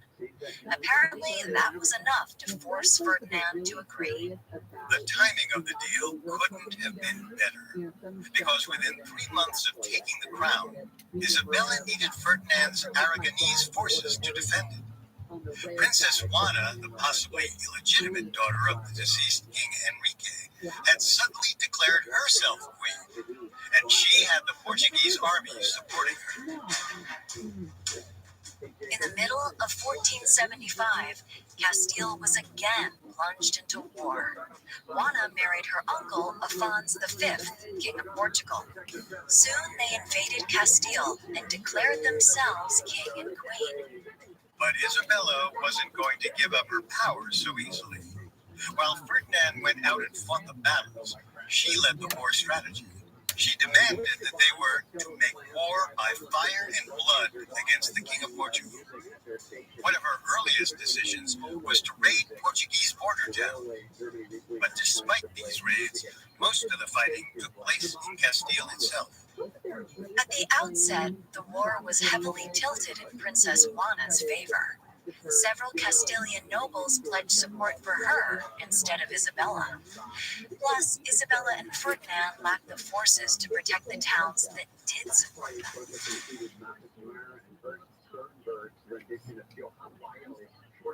But a major turning point came in 1476 at the Battle of Toro, roughly 60 miles from the border with Portugal.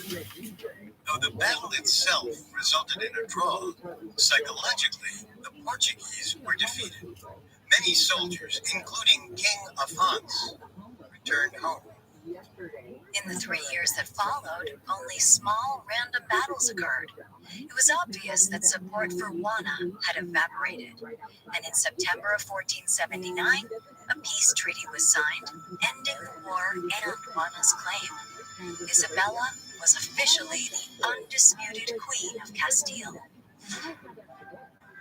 Now free to do as she pleased, Isabella decided she was going to do something many Spanish kings before her had tried, but none had been able to accomplish. She was going to go to war with the Muslims and reclaim the region of Granada for Christ. In 711 CE, 7,000 Moors, or Muslims hailing from North Africa, invaded the Iberian Peninsula. The Moors firmly held power until about the 1200s, when Spanish kings slowly reclaimed their territory and forced the Muslims back to North Africa. The one strip of land still under Muslim control by the 1480s was Granada, ruled by the Nasrid dynasty, and it became a royal tradition for Christian kings to try and reclaim it. But reclaiming Granada was also personal for Isabella. In 1453, when she was a toddler, the Muslim Ottoman Sultan Mehmed II sacked Constantinople and brought down the Christian Byzantine Empire. The fall of the city sent shockwaves throughout Western Europe. It was the last significant barrier between the Muslims in the east and the Christians in the west. For the next 30 years, Isabella watched as the Ottomans easily made their way toward Rome. By the time she became queen, she feared that the Nasrid dynasty would ally itself with the Ottomans. If they did, Granada could be the entry point for an Ottoman invasion of Europe. Taking back Granada wasn't just a holy war, but a preemptive one. Tensions between Castile and Granada had started to boil over in 1480, with occasional attacks from either side along the border. When a band of Moors attacked the Castilian town of Zahara in 1481, some Castilians decided it was the last straw. Before Isabella even had a chance to respond, a Castilian nobleman decided to capture the Muslim stronghold of Alhama in his queen's name. Their victory was enough to convince Isabella that it was time for war. The war to reclaim Granada would be long and brutal. Isabella was fully aware that in order to succeed, she was going to have to be smarter than her male predecessors. After several early defeats, mostly due to Ferdinand's impulsive desire to attack towns using only a few soldiers, Isabella and Ferdinand began to finally work as a team.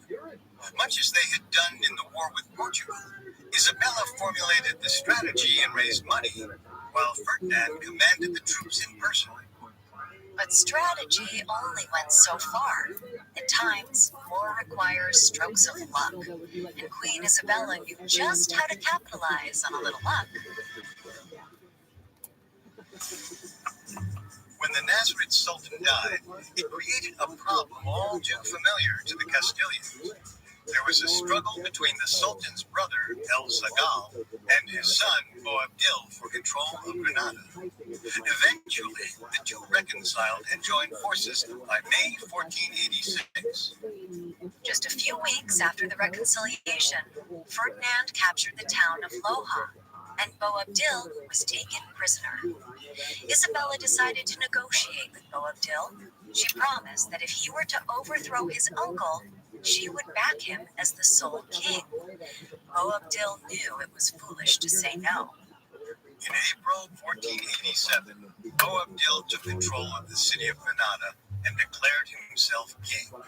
He wrote to Isabella to acknowledge their previous agreement, and even promised to eventually hand over Granada in exchange for places in the eastern part of the kingdom.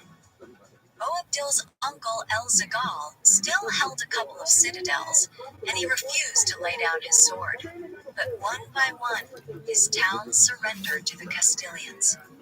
By 1490, the Nasrid dynasty was finished. All that was left was the capital city itself. But even though Boabdil had promised to hand it over to Isabella, he never actually did. Isabella grew tired of waiting, and in April 1491, she ordered a siege of Granada. For 7 months, the Spaniards slowly starved the people within the city walls. By fall, they were ready to negotiate a surrender. The terms were simple. Granada would belong to Castile, their Christian slaves were to be released, and in exchange, Muslims were to be allowed to continue living peacefully in Granada. And if any Muslims wanted to immigrate to North Africa, Castile would foot the bill.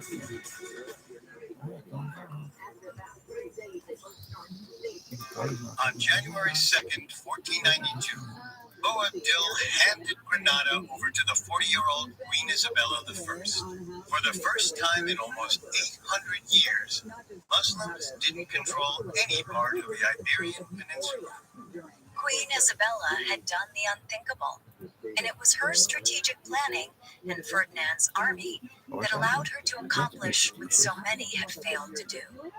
But Isabella had no intention of actually letting Muslims live peacefully in her newly conquered land. They would be subject to the not-so-secret program that had been terrorizing non-Christians for years, the Spanish Inquisition.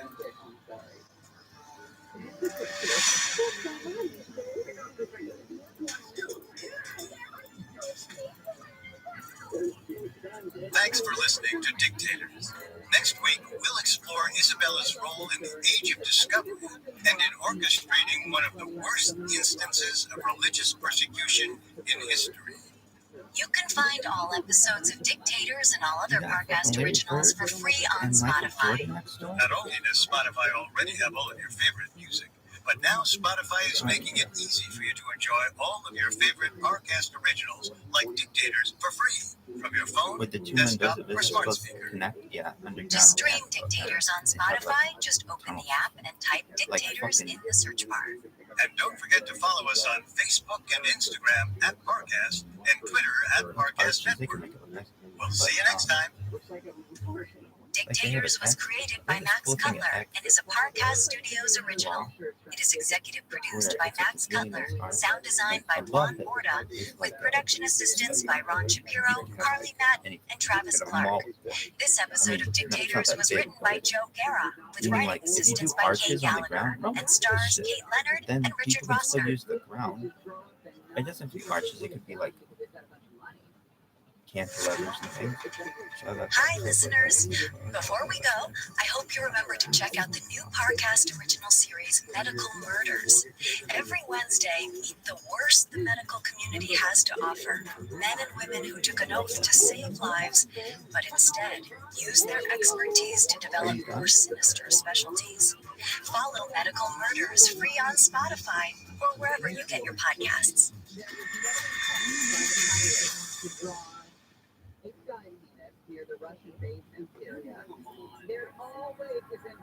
August 1486, Toledo, Castile. Two men stood before a tribunal in a dimly lit room.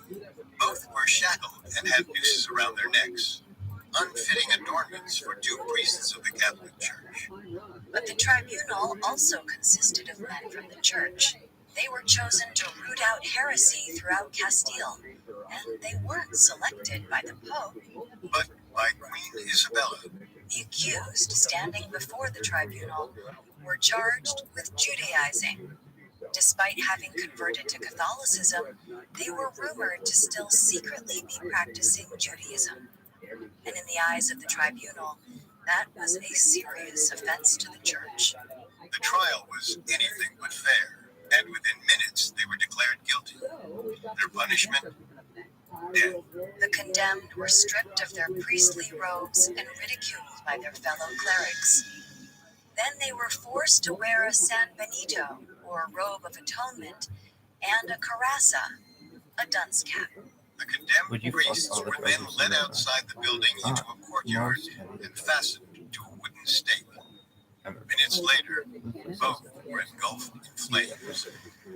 Two more victims of the Spanish Inquisition, a 300-year institution created at the behest of Queen Isabella of Castile. Any other stories you got? You gonna nail that? Welcome to Dictators, a Parcast original. I'm Richard. And I'm Kate. You can find all episodes of Dictators and all other Parcast originals for free on Spotify or wherever you listen to podcasts. To stream Dictators for free on Spotify, just open the app and type Dictators in the search bar. Today we conclude our look into the reign of Queen Isabella I. From 1474 to 1504, she ruled over the Kingdom of Castile with her husband Ferdinand II of Aragon as consort. Last week, we explored Isabella's unlikely rise to the throne and how, upon taking power, she did what no man was able to accomplish: reclaim Granada from the Moorish Muslims. This week, we'll examine her role as the primary architect of the Spanish Inquisition, one of history's worst examples of religious persecution, while simultaneously shifting the age of discovery into overdrive by financing Christopher Columbus's voyages to the West. Coming up, we'll continue our dive into Isabella's reign.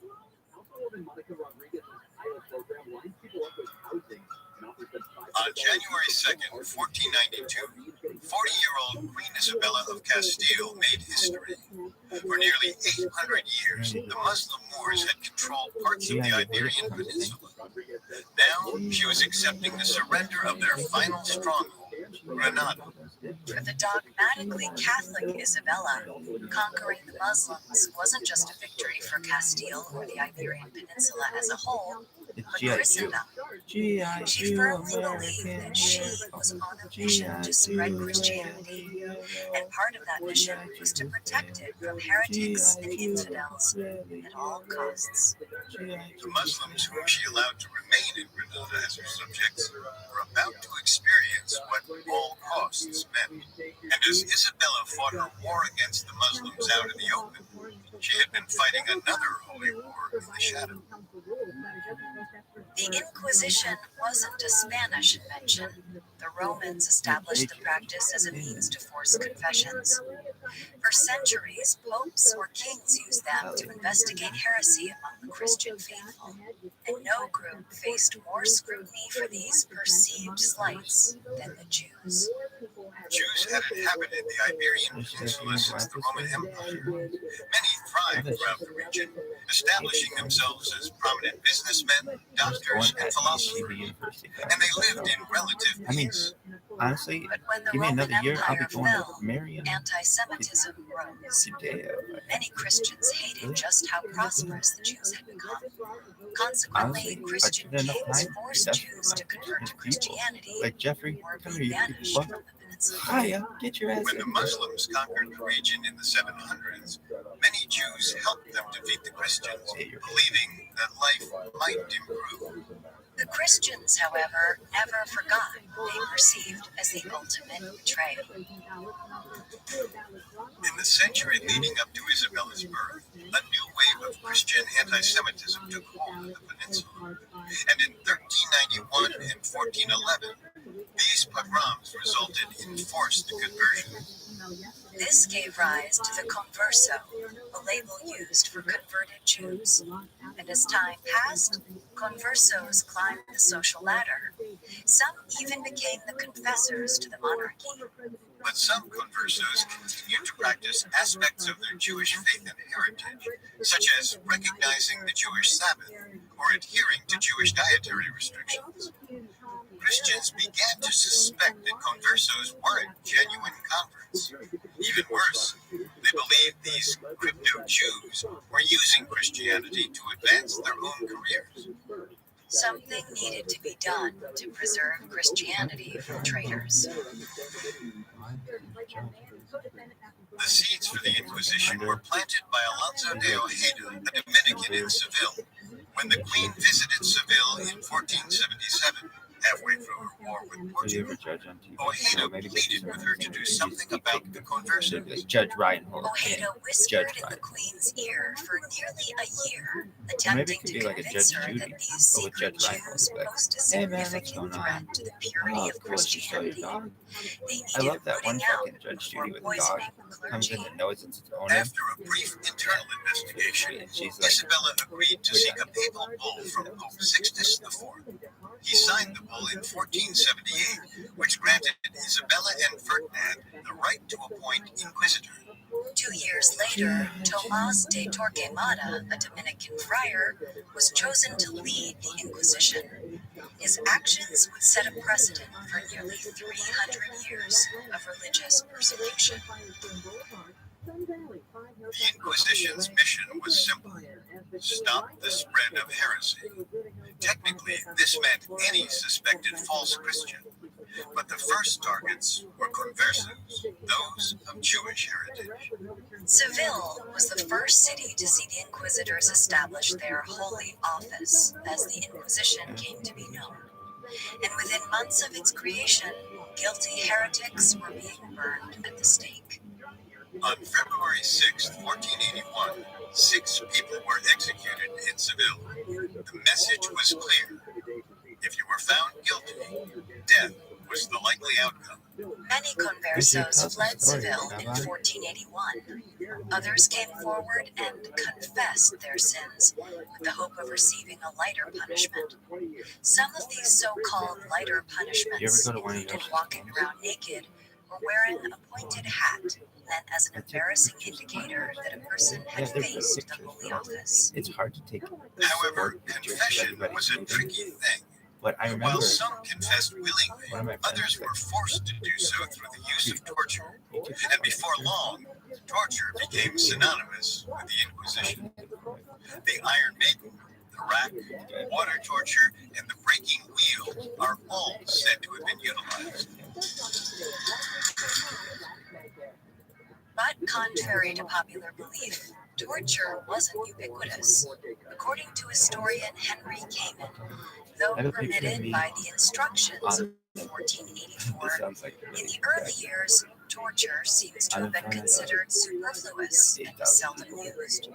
Abundant testimony from edicts of grace and from witnesses was more than sufficient. Edicts of grace were essentially a proclamation of possible heresies. When an inquisitor came to town, he would read the edict and promise that those who sincerely confessed would receive forgiveness.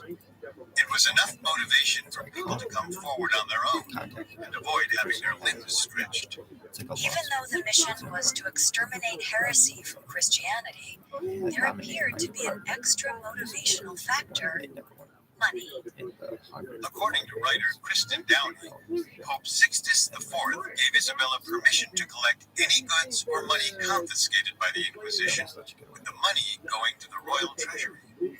This meant that the Inquisition was entirely funded by those deemed guilty. Not only was the Holy Office getting rich, so was the monarchy itself. This put an even bigger target on conversos and older Jewish citizens. Many of them were in the business of money lending, tax collecting, or running some of the more prosperous agricultural businesses that supplied food to the people. But many conversos worked beyond Spain's business sector. Many found their calling as priests or friars. By the mid-1480s, they were also being investigated as fake Christians. Where I type anything in, any picture of any year or any piece of data that I want.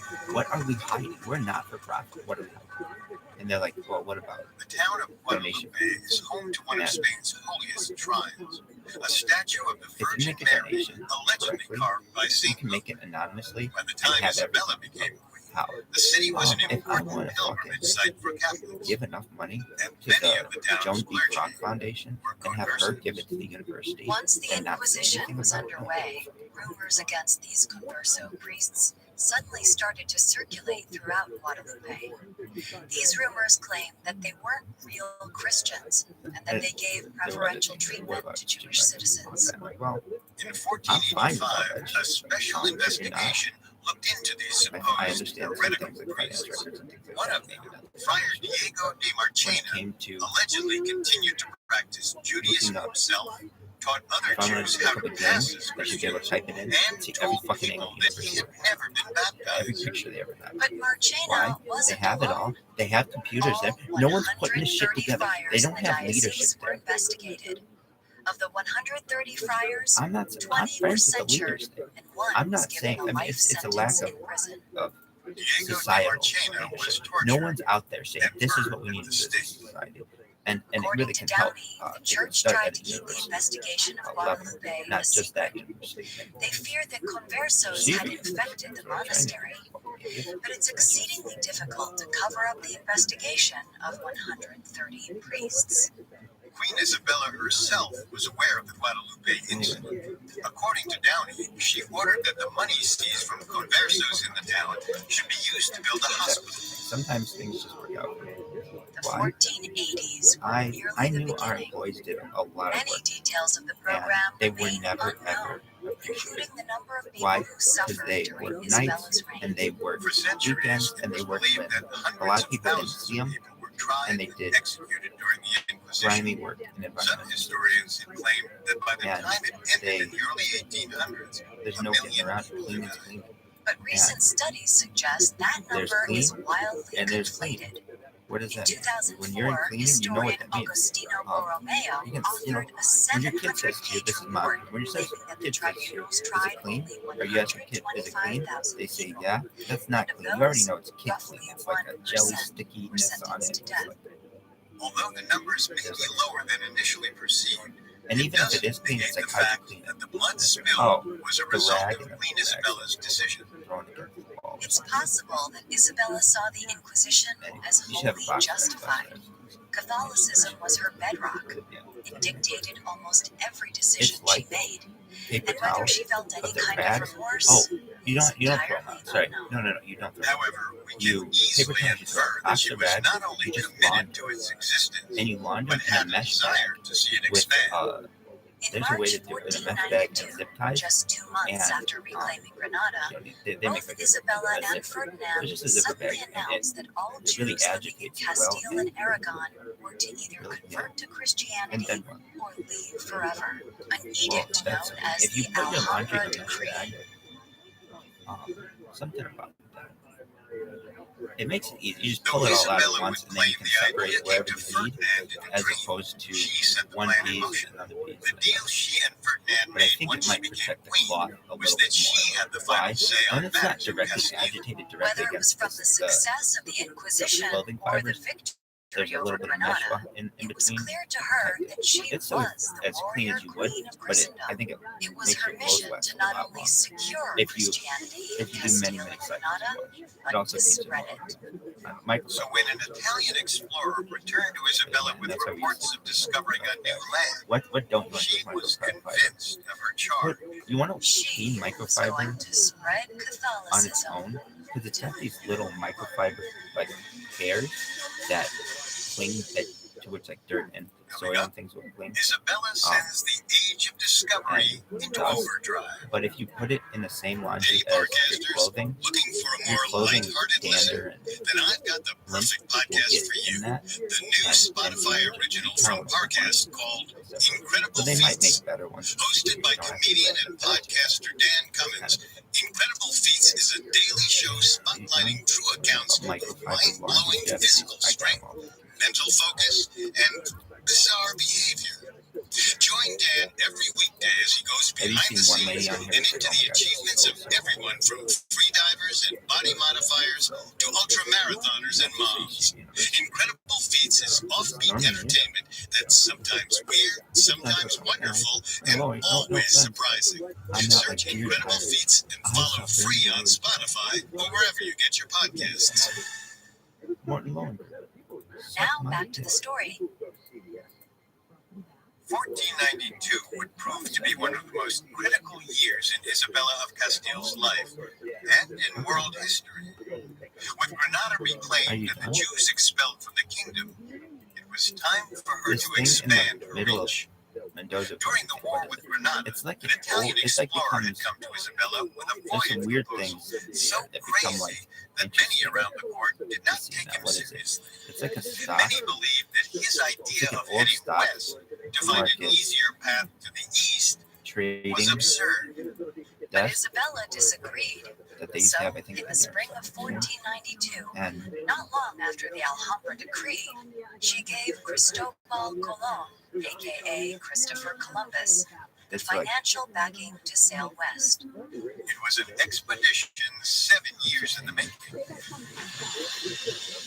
with their stairwell there, Exploration was in Queen Isabella's blood. Her Portuguese grandmother, the one who raised her as a child, was cousin to the famed explorer Henry the Navigator. I love always pictures had from an interest in making Castile a leader in exploration. The problem was that she was too busy at war with her Portuguese cousins and then with the Muslims to find the time. But just because she had wars to win didn't mean she wasn't thinking about the Hey, future. yesterday, And when Columbus came to court, she knew she had found her man. But at the time, she wasn't ready This to girl? commit. The first time Columbus pitched his idea of finding a quicker route to India and China was in mid-1486. Really? According to Downey, Just Columbus right. proclaimed that his expedition would make trade quicker and thus replenish her dwindling treasury thanks to the war in Granada. More importantly, he capitalized on her well-known Should be like, good faith. answer, good answer. Why Columbus does he say claimed that? the potential Just when it's dead riches he could silent, bring in from trade would be enough to fund a crusade to reclaim Jerusalem, he just which says, for the good answer, past good 200 answer. years Why? had been under Muslim Just like his control. family feud. Just dead Isabella silent, was and he goes, naturally good interested, answer, good answer. but she knew that she Why? couldn't I afford love to it when it's fund like such an somebody expedition says in the something middle of the just war. dumb as fuck However, on Isabella Family was Feud, fully aware and there's some that like Columbus had pitched sister the or same brother who's like really idea good to the Portuguese Good answer, before good he came answer. to her. She didn't want Columbus to go Now back to you them, look stupid too. so she decided to not They'd be only like, finance his name trip, another, but paid him name to a, stay in Castile what's a until she common had the name for a funds dog? together. And there's like Fido, Columbus was Fluffy, forced to wait nearly 7 years. In that time, he feared that Isabella was never going to actually keep her word. But then Granada fell in January of 1492. Good answer. Good answer. The war was Show me over, Tulip. and Isabella was free to finally invest in her desire to explore the world.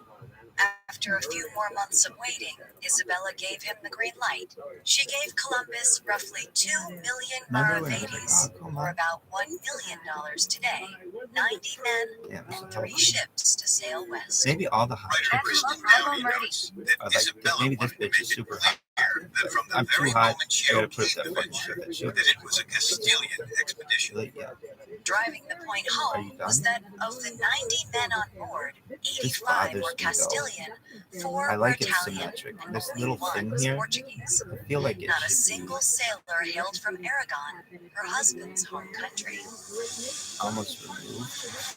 Like it's a wishbone. It should just be a wishbone On August 3rd, with Shiva 1492, University, the and then what Nina, goes down here? the Pinta, and the Santa Maria set sail from Palos and into the unknown. But I Within a don't know, some month, people aren't. many among So the you might crew not. believed that Columbus I'm was a saying charlatan, leading them all universities. to their deaths. But then, on October 12th, a sailor aboard the Pinta said the words they so desperately wanted to hear: land. The 3 ships anchored somewhere in the Bahamas. It's called the. Once on land, the crew was entirely enchanted by 2 things: the beautifully lush setting and the indigenous people I love. who I used to inhabited know it. this. It was Right called away, Pond. Columbus saw the Taino, the first indigenous people he encountered, as potential slaves, Yep. noting in his Elements of the journal Notre that Dame. they ought to make good servants. And in a letter to Isabella, So I even he remember promised to this. How bring cool her this is. slaves without number. University book. It was a proposition Okay, he here. would come to Hey, regret. Yeshiva University fuck faces. Look at even this place For has 2 the and a half goddamn months, Columbus Star David Island on hopped it. and It's been declared like that land since in the name of 1933. Ferdinand and I even know. Isabella, I've seen it. including Haiti. And fucking At the same now time, that becomes a thing. he took And note fucking of the grade school, they gold have and the jewels around evolution the of the indigenous indent, people. and you can tell when He became convinced a lot of that this fucking untouched land influence came was in. full of riches to be mined. Really, yeah. Finally, Anyway. on January 2nd, 1493, Are you Columbus done? sailed back to Castile. No, but it's really, leaving a really group nice. of It men shows up in the behind middle of to the night. colonize and It's search lit for up at gold. night and no one's in the building. Columbus returned to And Castile in March 1493 to a hero's welcome. The Spanish monarchs and the rest of Europe believed that Columbus had discovered a new world. No, but I'm just Recent saying, evidence they've has got it. shown that the Norse sailed to present-day Newfoundland 500 I just don't years like earlier. it. It's not. The discovery reaffirmed Isabella's And they also belief need in her another one destiny that's to in spread Hebrew. Catholicism. In fact, in the weeks following Yiddish. Columbus's They return, need a few. she commissioned more voyages to the English? New World. All of them. One of the critical elements was converting the indigenous people to They should Catholicism. just do them for all languages. Surprisingly, Really? forced conversion I wasn't remember when on I the saw table. one For his for second Indiana. voyage, which set sail in There was like September Indiana and Latin. 1493, Indiana Isabella has instructed what Columbus happened? to treat the said Indians Well, very like Latin well and continued lovingly, after the Roman and Empire abstain fell, from doing them and any injury. enforced at least 60. And that anyone who did treat them poorly, time there. Columbus So was then to what? punish them severely. It continued, It is especially within unclear exactly religious why she viewed the indigenous people circles, differently than Muslims or Jews. it continued Perhaps she didn't until see them as a threat to Christendom. today. Maybe she wanted to convert them before Jewish or Muslim explorers made it to the New World. So when But for the universities were time founded being, in like the Isabella knew she had a 17th, 18th, problem. 19th, 20th century, As they news would of create new Columbus's words voyage in spread, Latin the sometimes threat to of other kingdoms staking their claims became a cause for concern. Isabella knew she needed to bolster as much have a support for common land rights as language possible. amongst academics. Only So one the word man Indiana could is help. like Indian. Rodrigo Borgia, And I remember my friend now and known throughout I Europe were, as we knew Pope Latin, Alexander and we VI. were at Borgia had been vital in helping Isabella stake her claim to the I think it's throne, their house in forging LA. alliances with The Castilian house is on a nobles. lake.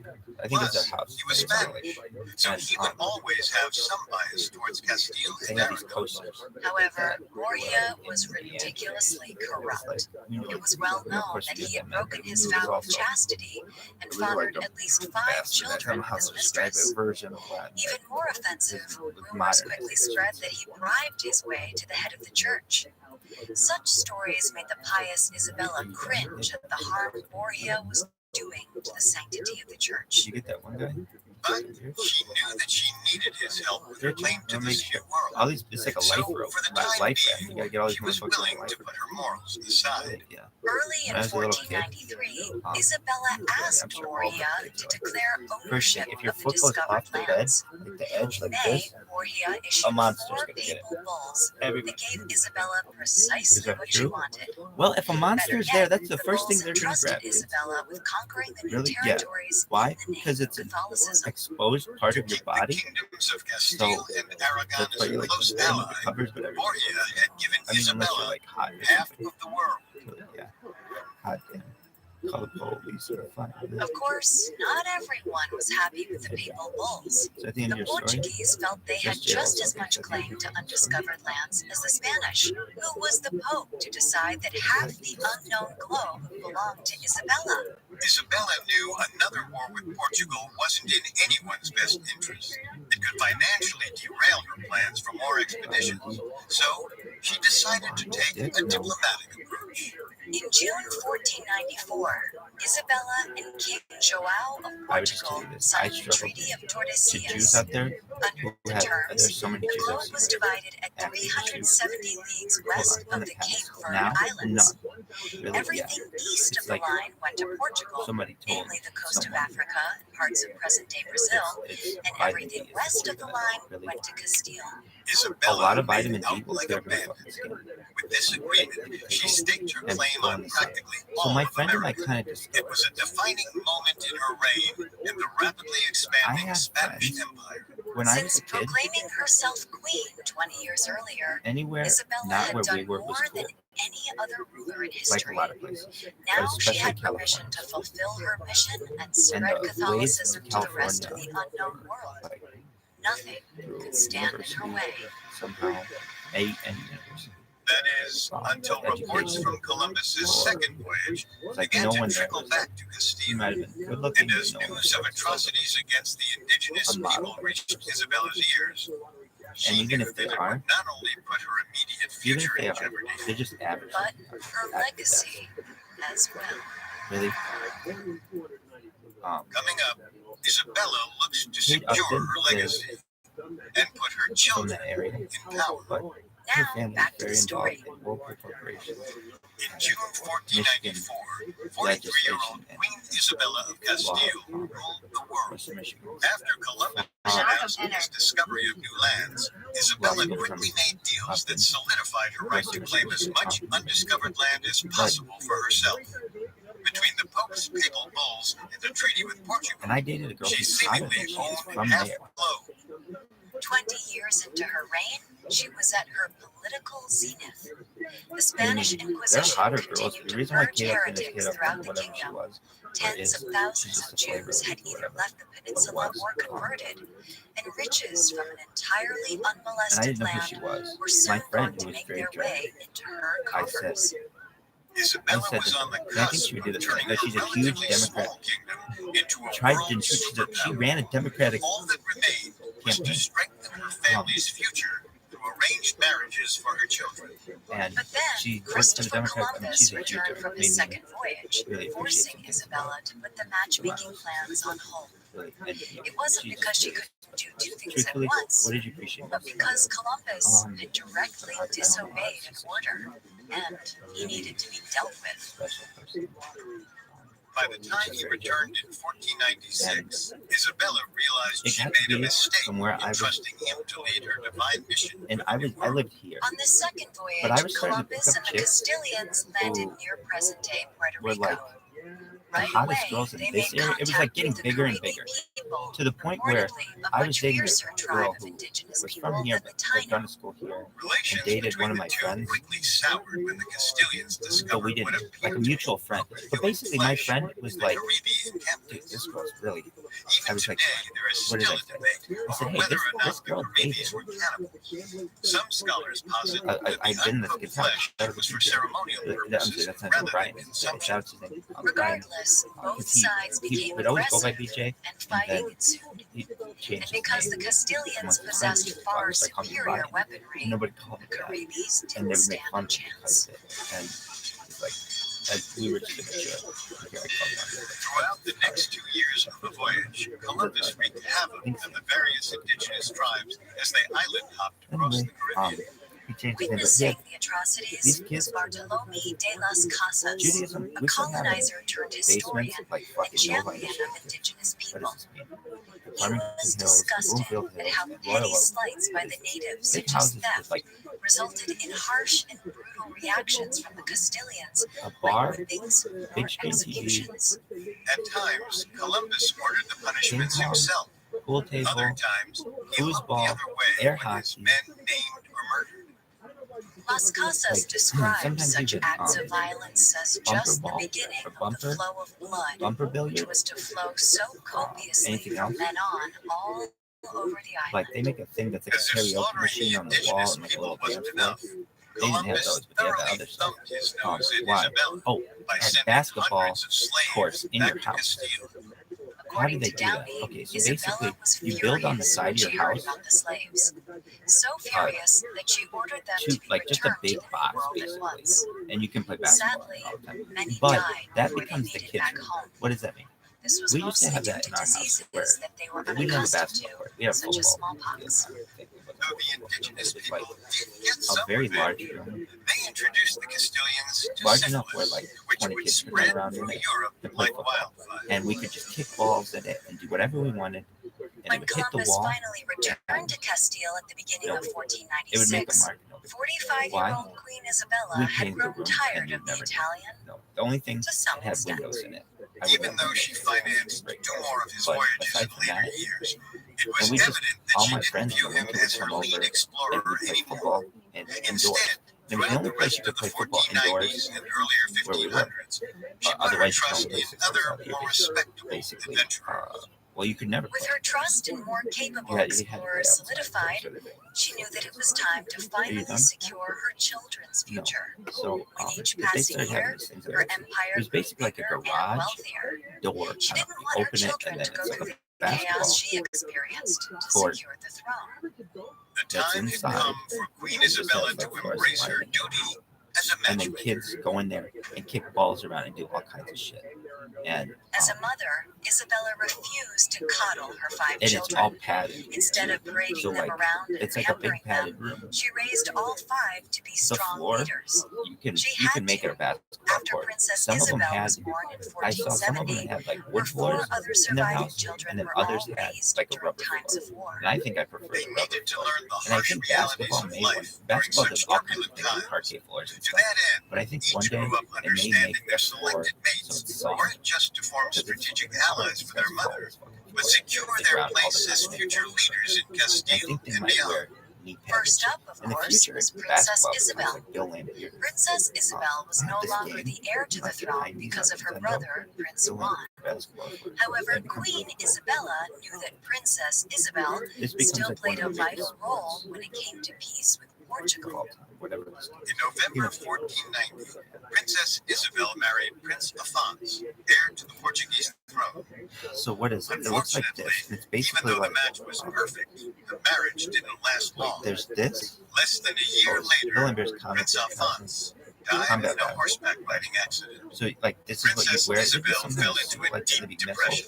missile? No, but Worse it's like yet, she it's like refused to remarry, which you frustrated prefer the each queen other to in no the end. suits But and not. Queen Isabella wasn't going to let her daughter's depression And stand then in there'd her be like way. a clear mask. Guys want to. In the meantime, Football the players queen especially. worked on the rest of her brood, and not long after Nobody Columbus knows came what back football from players his like what they look. disastrous second voyage, And it's hard to market. Isabella had put together If I a say to package you, deal with a Santana powerful Moss, European family, I the know Santana Moss, Habsburgs. but if Santana Moss 1496, robbed me right Princess now, I Joanna couldn't pick him out married of Philip, the Duke of lineup. Burgundy. Why? I Less just than never a got a year good later, fucking Prince look Juan, at his the face. heir apparent to Castile, married But I know Philip's his name sister very well. Margaret. On paper, it was a match So what's Queen his- Isabella could only dream of. Where do you play? Should both marriages University of produce Miami. healthy heirs, You? the impact on Okay. world events Now I would be recognize it. Really, historic. yeah. As if But Queen it just didn't Isabella stand on my couldn't mind. have I'd been be like, any he's a happier, perfect name though. Why? Princess Because like I know Isabel Randy had Moss finally agreed to and remarry. It wasn't easy, his face. but Now, eventually I know this the face, princess but accepted I King haven't seen it in a Manuel while. of Portugal's Why marriage random proposal. The summer of 1497 was indeed a high point in Queen Manny Moss Isabella's talking. personal Had life. his helmet off. 3 of her children were either And already it's making married my or brain. engaged, Chad and a fourth, Ochocinco. Catherine, was soon betrothed to the heir of Terrell England. Owens. All that But when was these left guys have this was fucking thing on, Princess you can't Maria, see them. and the Queen of Castile was confident And that in no they time want at to be. all You can't see this she'd find a motherfucker. perfect But basketball, strategic match. Her dynastic legacy they're there. was You can nearly wear complete. fucking a dress to a basketball game. You can wear high heels to a basketball. You can dress up for a basketball game. On the And eve of these guys are Princess there, Isabel's wedding, and you can wear. Prince Juan If your guy you wear a died of suit, an you unknown wear. illness. The You can be heir to relaxed. Castile was But they're once there, again and it's like they're real Princess people. Isabel. And But the it's easy to see their face. It's implications easy to were even more fucking market significant. them. So when you Once take a Princess picture of this, Isabel it's like, produced an heir with King Manuel of Portugal, how do I that want to say child it? would inherit 2 growing Like you look empires. at The stage was set for Queen whenever I look at Isabella's grandchild to rule half the known world. The thought of this wasn't lost on Queen Isabella. In fact, it became her only source of solace when tragedy struck the family once more. look at In the August they're right there. 1498, You can see all their Princess faces. Isabel died, giving birth It's to her pretty son fucking close. Miguel. But this is what I'm talking In about. less than a When you year, see these fucking the people, Queen's 2 eldest when I children think of had courtside died. seat people, they never Queen to me look Isabella like they're. surely mourned They always their look like deaths they're. as any mother would. She also knew as queen that in her grandson was the future of the family. She was going Well, I to don't see say fit look out of that place or he was anything. ready to rule They need over more. I've always land felt they and need. people than any in history. She was going to They raise need more Miguel space there. as if I he feel were like, her own son. but they don't. People like me right But in closer. July It's just a 1500, hazard to these guys falling Miguel into the died fucking in stands. But in Isabella's football, they arms do a start putting month stuff up. before his second Um, birthday. But what? But people like being that The close. death of the infant Miguel meant that What about Queen Isabella's heir was now her daughter, Princess Joanna. going In to? 1502, Joanna, who was living in present-day Belgium, Look how fucking was close. That's recalled what it to is. Look how Castile. fucking close they are. The queen But they're needed to in like educate her daughter on the intricacies of governing an It's here's ever-expanding kingdom. it's indoor versus outdoor. I'm trying to think. Why am I talking about people all dressed up? Physically, mentally, and Because they can go to an event indoors, and According a to lady Downey, is who I'm Isabella specifically suffered thinking of. periods Because of guys are more debilitating adaptable, fatigue, but a lady doesn't want chills to go and to fevers, and had some unspecified internal Veteran War Memorial possibly Stadium in Because of her rapidly declining health, leather Isabella boots was and unable to fucking fully grasp that her heir, a miniskirt Joanna, and was in an abusive marriage. When it became whatever, apparent and that freeze her Joanna ass off. might inherit Why? the kingdom, her husband, I mean, maybe she Philip, does. Duke I'm of sure that's Burgundy, not. I'm sure that's angled warmer for than ways most to things. usurp But her. He began whatever to the fuck they wear, psychologically whatever someone terrorize wears his at one of these wife, things. including stripping their children from her care Certified. and bribing her Okay, here you servants go. to be Lizzo, more loyal perfect to him. example. She's in leather boots, a skirt, Isabella probably and wouldn't have her friend tolerated is such in like blatant suede acts boots of and skirt. disrespect, Okay, cool. especially They're from a future relaxed. king consort. However, because Look of at her people at a declining football health, game. all Isabella was able to do was try and influence Philip Even to that. be more I mean, just attentive the to his Lambo wife. Leaf. This is the closest anyone can get to the players in a football game. And look, you can't see this motherfucker's face. You By can't see his motherfucking 1504, face. You can't Isabella was look at that. They're practically in the unable fucking to crowd, rule and you retreated can't really from tell who public these life. motherfuckers are. In October, Really, yeah. she So became bedridden. there'd be like a pure. I've As seen them news trickled through before. Castile that the queen It's like was near a death, what, clear Castilian noblemen dreaded glass what might become of the kingdom. football. The truth helmet. was, nobody in Castile liked King Ferdinand. For years, he was busy fighting wars in No, Naples. it's not like And that. because of the psychological abuse that Joanna had endured, many believed she was unfit to succeed such a strong queen-like mother. For the first time in 30 years, there was genuine fear throughout the land. And it seems that it's not. Isabella was in fear of You the don't need all future that as shit. well. It's like that. She asked Ferdinand to Is make it? her one final That's just a promise, face mask. not to remarry. No, that's too For much the shit. last decade, she had done all she not could like that. to It's protect her close. line of It's kind of succession. close to that, though. If Ferdinand were to remarry, That's like a it could face undo shield. everything and It's like leave her this. remaining children with That's nothing. more a space. Ferdinand agreed. Is it like one of those fucking things that they have in the 60 space people? On No. November 26, 1504, Why? Because that fucking 53-year-old thing Queen hurt. Isabella died. Her final act was performing the sign of the cross. Unlike the succession chaos that followed the death of King Enrique IV, Isabella made it abundantly clear that Joanna was to rule Castile. And if Joanna were unable to rule, the crown would go to Joanna's son, Prince Charles. Ferdinand was allowed to act as Charles's regent. Neither It's Ferdinand like nor Philip, Duke of Burgundy, were there happy it is. with Isabella's It's like final this. wishes. They went to great It's lengths like this. to negate her decrees. Really? Yeah. Ferdinand broke his promise to Isabella and remarried within a year of her death. This is what a football is. He hoped to produce a Why? male Because heir. these fucking players want their face out there like fucking NBA player. Why? Because you can market this a lot easier and it protects them a lot better. But it wouldn't fog and some other shit. And Worse yet for him, these guys, Ferdinand's reputation in Castile quickly soured for these dishonoring guys Isabella. want.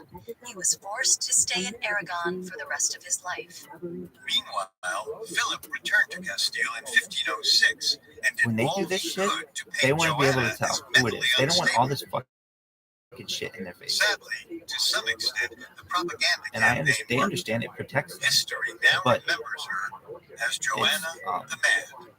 Oh, but look at the Despite people. his Now, best this is Green Bay. efforts, It's different. Philip This is in LA. died before ever But look how obtaining they're power dressed. in Castile. In They're September uncomfortable. 1506, during Every a single night one of of these heavy fucking drinking, people is uncomfortable. Philip was And they suddenly live for struck this with a shit. stomach And they illness. think it's cool, Some but they're cold as believe fuck. he quite Trust me, literally I've done it. partied to death.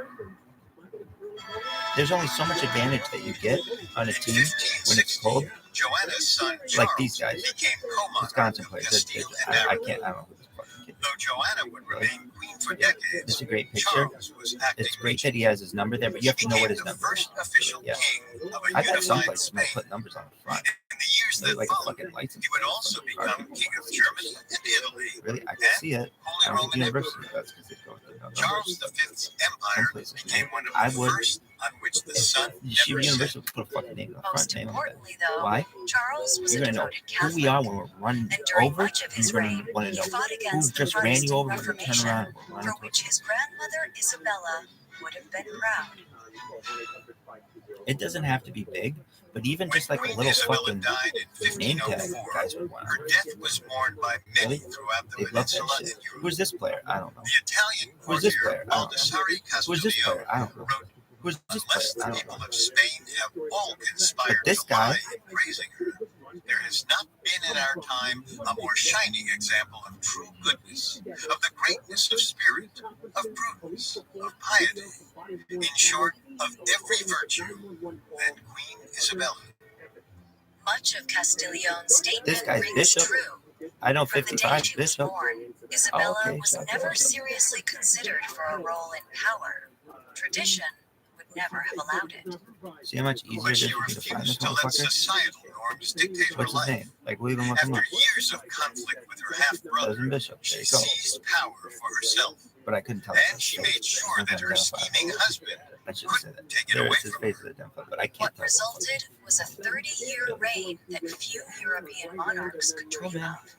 She reconquered Granada, and her financing of a small expedition opened the door to a whole new world.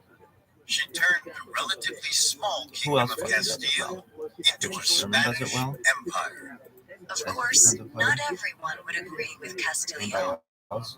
It's hard to imagine that the Iberian They Jews just were get forced that to fucking leave humble, their and so you ancestral connect with homes them. wept Fucking over beast mode. Isabella's death, or the Tron many Alexander a victims little bit. of the Spanish Tiki Barber, Inquisition. Ronde Barber. Why? Because they got The Inquisition They got continued behind for the fucking another camera. 300 years, finally They got in ending in front of the camera. 1834. and And they didn't have a although helmet. new evidence So, has like, recently shown that it perhaps wasn't as bloody as Santana initially Moss had a believed, very good the career, average death toll both was in around college and in pro. 4,000. And It was still an act of religious genocide. like, here's another guy, And Michael Isabella Jackson. was its leading Michael Jackson architect. was a receiver for the For Cleveland better or Browns, for worse, no other European ruler, but man I don't know what he or looks woman, like. has had a more lasting impact on world history I don't know if Michael than Jackson is Queen black or Isabella white. I of Castile. It doesn't matter. But He was a very good writer, really, yeah. Okay, he went to the University of Mississippi. He was very, very good. He died. Oh, no. Thanks for listening to Dictators. Next week, we'll go back across the English Channel Here he is with the and fucking. dive into the life and That's what he reign looked like. of Mary But I never I of fucking saw his England. face, You can especially find back all then when episodes TV of wasn't as Dictators good. It and wasn't all other HD. podcast See, that's the originals for thing. free on Back then, Spotify. it wasn't Not HD. only People does just wanted to Spotify see the already have fucking all of game. your favorite And so it was music, like but little now fucking things Spotify moving. is Now it's making it HD. easy for you to They have enjoy to all change of what your the favorite fucking podcast uniform looks like originals, because people can see Dictators so much for more. free You're from your phone, covering half these desktop, guys' or fucking smart faces. speaker. To stream Dictators on Spotify, just open the app and type Dictators in the search bar. And don't forget to follow us on Facebook and Instagram at Parcast and Twitter at Parcast Network. We'll see you next time. Dictators was created by Max Cutler and is a Parcast Studios original. It is executive produced by Max Cutler, sound designed by Juan Morta, with production assistance by Ron Shapiro, Carly Madden, and Travis Clark. This episode of Dictators was written by Joe Guerra, with writing assistance by Kate Gallagher, and stars Kate Leonard and Richard Rossner. Listeners, you don't want to miss Incredible Feats, the all-new Spotify original from Parcast.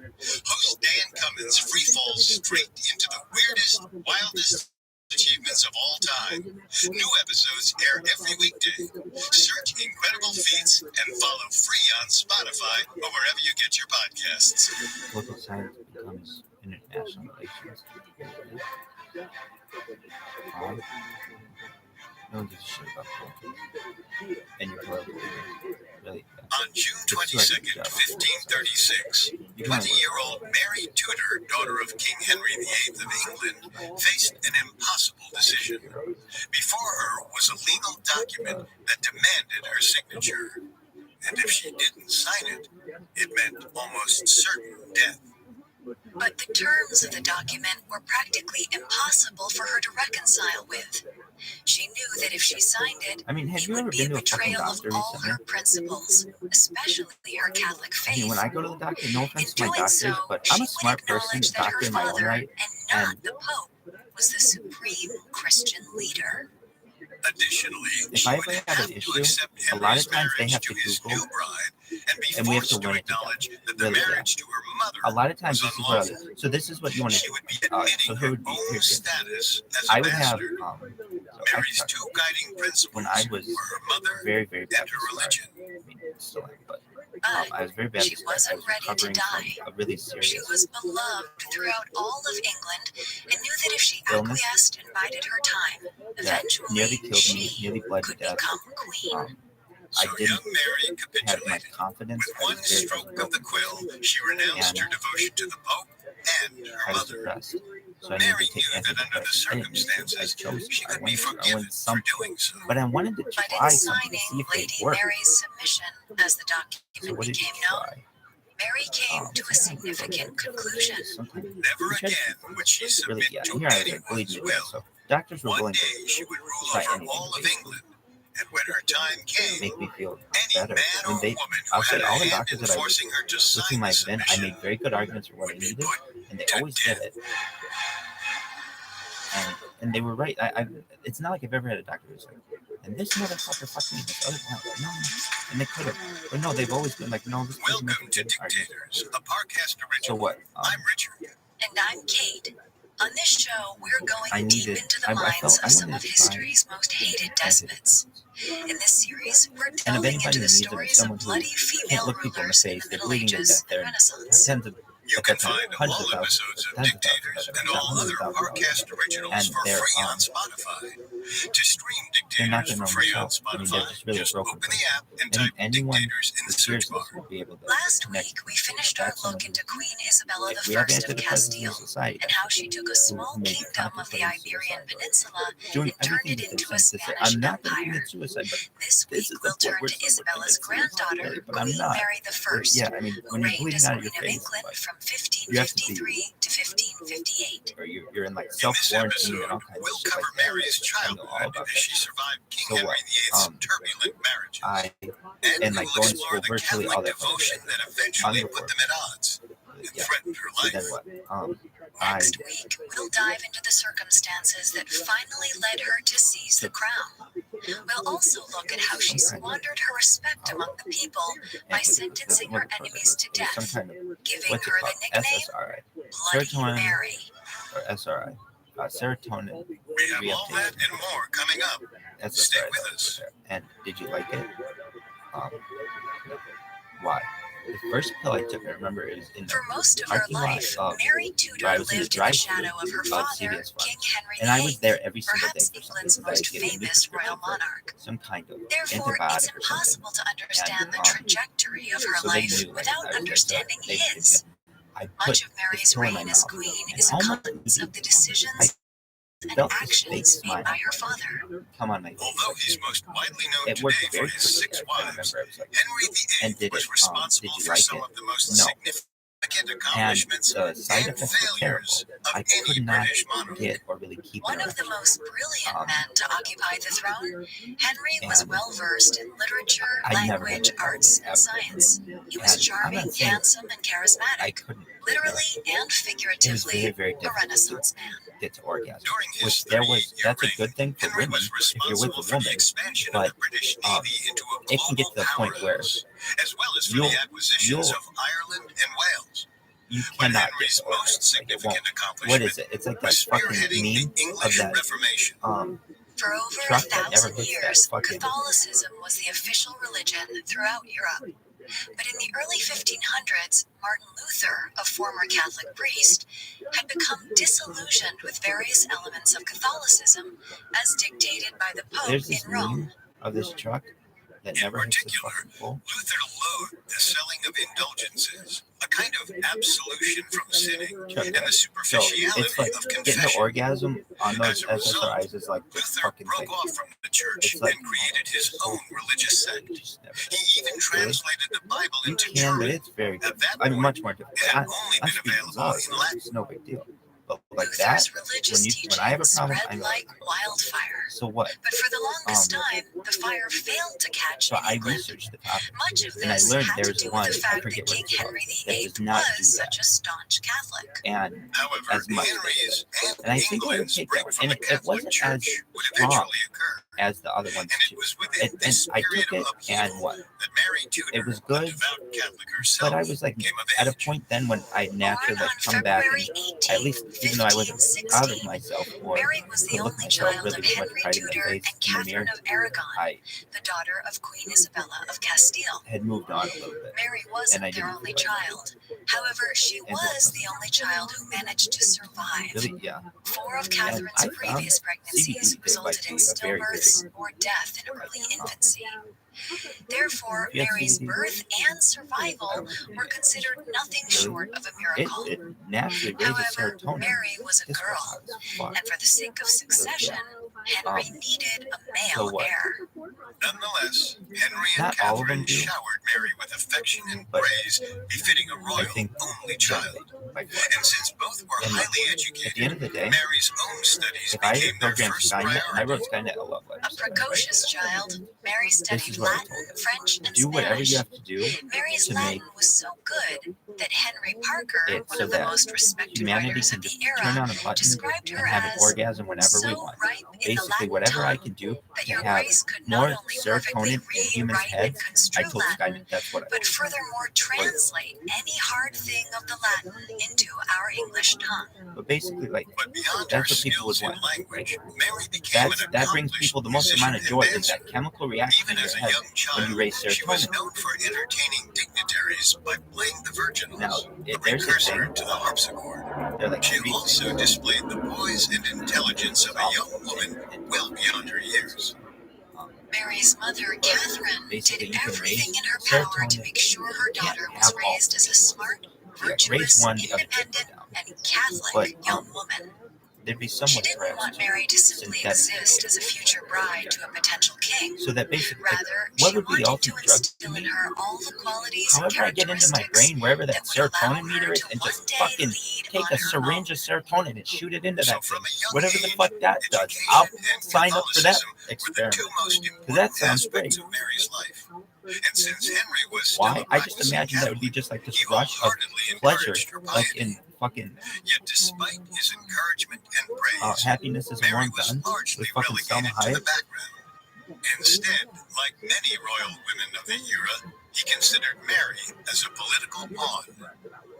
From an early age, That Henry warm looked gun. to Mary We as just a call means to solidify a alliances. penis that just came At only a 2 warm years gun. old, Oh, no. Mary was promised the infant French dauphin, Yeah, or that's heir what that's apparent about. to France. But no, this is a big In thing. fact, an entire ceremony was That performed moment to of mimic orgasm. a royal wedding. Well, I think Few there's a moment when 2-year-olds you can bring a understand woman the to orgasm. Like she can have a significance or bunch of meaning fucking of a orgasms wedding. at once. And in this case, Then all you have to the do is have yours ceremony at the was same simply a time. If pretense for those establishing an coincide, alliance I between call it England that. and France. Well, that would be like a But perfect Mary wasn't like the point of most orgasm. I 2-year-olds. guess. In fact, But happiness during the ceremony, Mary inquired of the officiant, "Are you the Dauphin of France? If you are, I wish to kiss you." Unfortunately, the arrangement was Oh, yeah. nullified a few years later due to the constantly wavering Celebrated with the relations with touch of the France. velvet The hand, entire like a process lizard was a on a harbinger of window future pane. marriage arrangements, I love that all of fucking which line so fell much. apart I used to eventually. that used to be my away Mary message. enjoyed the She's well pageantry of acquainted these with the events touch in which of a she sang velvet and hand, danced for like her a future lizard on a suitors or their window adult pane. handlers. After one such gala, an envoy reported, "She promises to become a handsome lady, although it is difficult to form an idea of her beauty, as she is still so I love that. I small." remember that one. The young Mary spent most of her Who's time this with lady? her mother. She reminds me of my When friend she wasn't Declan's studying mom. with various She's like tutors, this really the two Irish went lady. hunting, attended mass, and even gambled, though by all accounts, she lost a lot more than she won. The relationship with her father, on the other hand, wasn't nearly as close.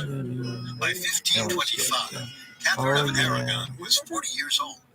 It was clear that she would never give Henry the male heir he so desired. And when it came to his only child, Mary, he begrudgingly began to see her as the future of England. As a result, he decided to send 9-year-old Mary to the Welsh Marches to preside over the Council of Wales. Though the appointment was more ceremonial than official, it did serve to officially establish Mary's role as heir to the throne. For the next 3 years, Mary ceremonially presided over the Welsh court. It was here that she learned the basics of politics and government, only occasionally returning to London to visit her mother and father. But in 1528, 12-year-old Mary returned to London for good. However, by the time Mary arrived, the relationship between Henry and Catherine had deteriorated significantly, and the future of England hung in the balance. Though I Henry start and dressing like Catherine this were fucking famous for whatever sustaining the fuck one of the this guy is, happiest of all royal that marriages, becomes a Jewish thing. Henry was nonetheless It's like a notorious womanizer. Over the years, he'd taken a number of Orthodox. mistresses and grew to resent Catherine as she became older and less attractive in his eyes. It And to with me the looks lack like of whatever a the fuck male George heir, was converting to that in that resentment Seinfeld Latvian intensified. Of course, that had more to do Chuck with Latvian him than Orthodox. her. Happiness. Oh, this part. With time against him, Henry This part began just looking looks for so ways good. to legally end his marriage and find a new wife who could give him the son he desperately wanted. Ever the philanderer, a young woman caught Henry's eye in the mid-1520s. But unlike previous mistresses, this lady refused to submit to Henry's sexual demands. That is, unless they were married. So Henry's mission was clear: divorce Catherine of Aragon and marry the beautiful and effervescent Anne Boleyn. At the time, though, divorce was illegal within the Catholic Church and required a dispensation from the Pope. This is like a In Jewish film. 1527, Henry took his case to Pope Clement VII. Naturally, this was big news around Europe, and it didn't take long to reach the Holy Roman Emperor Charles V, a man who just happened to be Catherine's nephew. Charles V obviously was on his aunt's side and made his own appeal to the Pope: deny Henry's dispensation or face my army. Oh, do you remember when he first time? Unfortunately for Henry, the Pope was happy to oblige the Emperor. Oh, I forgot. Furious at this perceived So betrayal, what would you Henry do? set in motion a series of my friends events and I, that would not only I shape the didn't get future this of the joke. Christian Church They in tell Britain, jokes, okay, whatever. but would And they'd alienate be like, himself from Mary, what were you doing, his fucking in the virtuous closet going? Catholic daughter. All for And the sake of they'd a make that divorce. sound. Henry the most significant religious event in Britain's history, the English Reformation. And the following decade would see it would be Henry like, name himself as the supreme head of the Christian church, I don't fucking translate I the didn't Bible really into English for the first time, and seize and at that redistribute time, the I Catholic didn't have any Church's friends property, of mine who were including men the who were dissolution older, of monasteries. and All of which had the desired boys who were effect older, of so no creating one a talked about nasty schism between masturbating. Henry, the leaders of the Catholic Church, and his own daughter. The ardent Catholic what? that she was, I remember Mary took the separation personally. Meanwhile, his there was bride something in to that, waiting, though. Anne Boleyn, So what? sought to As I amplify the had said discord previously, I was between very father and asexual daughter. growing up, so I Anne was knew like, that Henry was still fond of Mary. She also I'll knew that if have a she couldn't girlfriend, produce a but male heir, Mary would still be it'll be first in slow line and to it'll be inherit like the this kingdom. perfect little So Anne relationship, got but to it won't work, necessarily sowing the will go seeds of forward distrust. with yet. And And nothing was off limits, not even murder. so I wasn't like looking for any kind of physical Coming up, Henry connection. VIII I finally was gets really his looking for medical divorce, connection, so. and his new wife But wastes no as I was time like, driving a wedge what was it? between her husband Well, I and remember his I would get daughter. wet dreams. When you don't Hey, masturbate, you don't know what to Barcasters, do, and you start looking going for a stupid. more lighthearted You'll listen? Then get I've wet got the dreams. perfect And podcast for you.